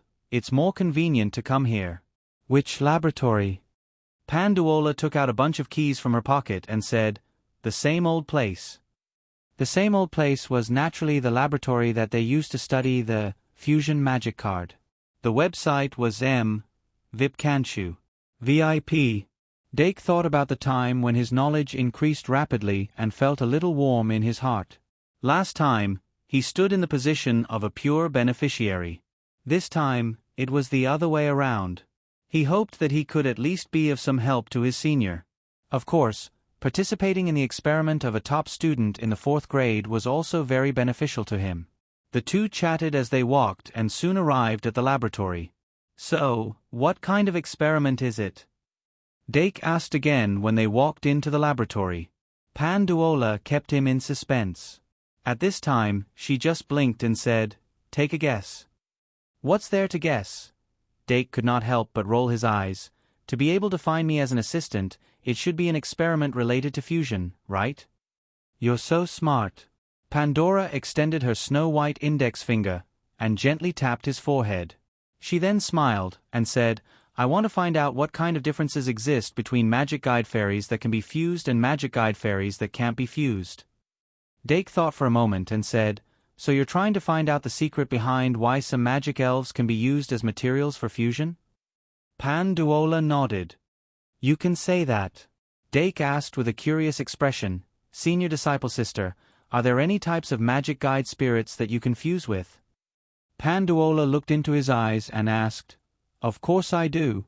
"Why?" Dake quickly shook his head. "Nothing." "What do I need to do?" Panduola thought for a moment and said, "I just need to perform a fusion summoning at the time I specify." Dake: "That's it." Panduola smiled. "That's it." Dake pondered for a moment before replying, "That's simple." "But doesn't Senior Sister also have a magic guide fairy that can fuse with you?" Panduola shook his head and came up with a reason. "That won't do. The magic guide sprite I have that can be used as a fusion material is too big. After fusion, it will become even bigger. It will be very inconvenient to research it." "Alright, that's a good reason." Dake didn't pursue the matter. "Then when do we start?" Panduola made a hand gesture. "Right away. But you have to help me set up the things first." Dake: "Okay, Senior Disciple Sister." Panduola was clearly prepared in advance. She took out a row of pre-concocted potions and a large number of items from her backpack. In just a short while, the items filled up the entire table. "In the name of Panduola Doragon, I summon." After taking out the items, she activated the magic guide fairy card in her hand. As the summoning circle appeared, a basketball-sized magic guide fairy appeared. Dake looked at the magic guide fairy curiously. It was clearly a mechanical type. It looked like a small mechanical dragon with 4 claws and a round belly. It was somewhat similar to Panduola's tamed demon, the young winged dragon. However, its metallic belly was embedded with an ancient clock. "This is the clock dragon." Panduola reached out her hand and caught the clock dragon. It didn't look light at all. She gently stroked its back. The clock dragon's body is made up of countless gears. It's very sensitive to time and can help me with my delicate work. She then took out another magic guide card and summoned a second magic guide fairy. This magic guide fairy's appearance was a little strange. Its body was like a small lizard, but there was a round plate on its head that was larger than its body. The round plate was engraved with strange tadpole-like runes. After Panduola finished the summoning, she said, "The secret rune lizard is a very unique and rare magic guide fairy. It can transform the fluctuations of aura into specific patterns. If you have the chance, I recommend that you refine a magic guide fairy of this type." Time Dragon, Secret Rune Lizard. Dake couldn't help but knock his head. "I've heard of the Time Dragon before, but are the secret rune lizards so rare that it's not recorded in the books?" Panduola smiled. "Something like that. I only managed to refine the secret rune lizard by chance. It's very useful." After that, she carried the secret rune lizard to the center of the laboratory and placed it on the ground. She then reached out her hand and pressed on the round plate on its head. The next moment, the secret rune lizard's body seemed to deflate and turned into a piece of paper. The round plate instantly expanded and stuck to the ground, turning into a strange magic formation. Just as Dake was looking at it curiously, Panduola took out a piece of paper from her backpack and handed it to him. She then pointed at the props on the table and said, "Arrange these things according to the diagram on this piece of paper." Dake took a look at the paper and saw that it was a complicated diagram with the secret rune lizard's round plate as the center. The edges of the diagram were made up of a large number of metal discs, metal beads, and metal pipes. The entire diagram was filled with a mysterious feeling. Beresnangle diagram. You'll learn it in the future. Panduola said casually and started arranging it. Dake took some metal discs, metal beads, and metal pipes from the table and arranged the diagram around the secret rune lizard's round plate. Just the process of setting it up took half an hour. When the two of them completed the final adjustments according to the diagram, they stood up and let out a sigh of relief. Panduola blushed and stood up. You've helped a lot. If it weren't for you, just this diagram alone would take an hour to set it up. It's nothing, Dake said curiously. Is this some kind of magnetic field device? Panduola was stunned and said in surprise, You know about the Beresnangle diagram? Dake shook his head. No, I just think it looks like it. Panduola praised and said, Anyway, just prepare a little. Next, you just need to perform a fusion summoning on the secret rune lizard's round plate. Dake smiled. No problem. At this moment, he had already guessed Panduola's experiment method. The entire experiment must be centered around the secret rune lizard. This rare magic guide fairy could turn the fluctuations of aura into diagrams. As for the so-called Beresnangle diagram, it could be an amplification device, a stabilizing device, or a screening device. In short, as long as the fusion summoning was performed on the secret rune lizard's round plate, the secret rune lizard could turn the aura fluctuations produced by the fusion summoning into diagrams. Then, it could be compared with the diagrams produced by the normal summoning to find the difference between the two. It was a simple comparison. Of course, because the magic guide fairy was not the same one, even if it was the same method of summoning, a lot of differences could be found. Therefore, it required the experimenter to have a very deep knowledge foundation, as well as a large number of reference groups and follow-up experiments to find and lock onto the difference that was unique to fusion. The experiment process was similar to what Dake expected. After Panduola gave the order, Dake summoned the Dirk Beast and the Dark Dirk Beast from the secret rune lizard's round plate. Then, he used the fusion card. The Basti Beast appeared once again under such circumstances. However, because Dake had given the Dirk Beast and the Dark Devil Beast instructions beforehand, they didn't run around after appearing. Instead, they sat obediently on the round plate and waited. As Dake began to summon, the Beresnangle diagram around the round plate released a magnetic field visible to the naked eye. Extremely complicated diagrams appeared on the magnetic field, and they were constantly changing. Zhonglong, who was placed on the experiment table, narrowed his eyes. He grabbed a pen and accurately drew all the diagrams on the paper. It's done. After Zhonglong finished recording, Panduola spoke. Dake recalled the Basti Beast. Immediately after, Panduola began to summon a magic guide spirit from the secret rune lizard's round plate. However, not only did she use normal summoning spells, she also used sacrificial summoning spells, ritual summoning spells, countercurrent summoning spells, and many other summoning spells. From this, she obtained a large amount of comparison data. Immediately after, Panduola spread out all the diagrams on the ground and observed them with unusual concentration.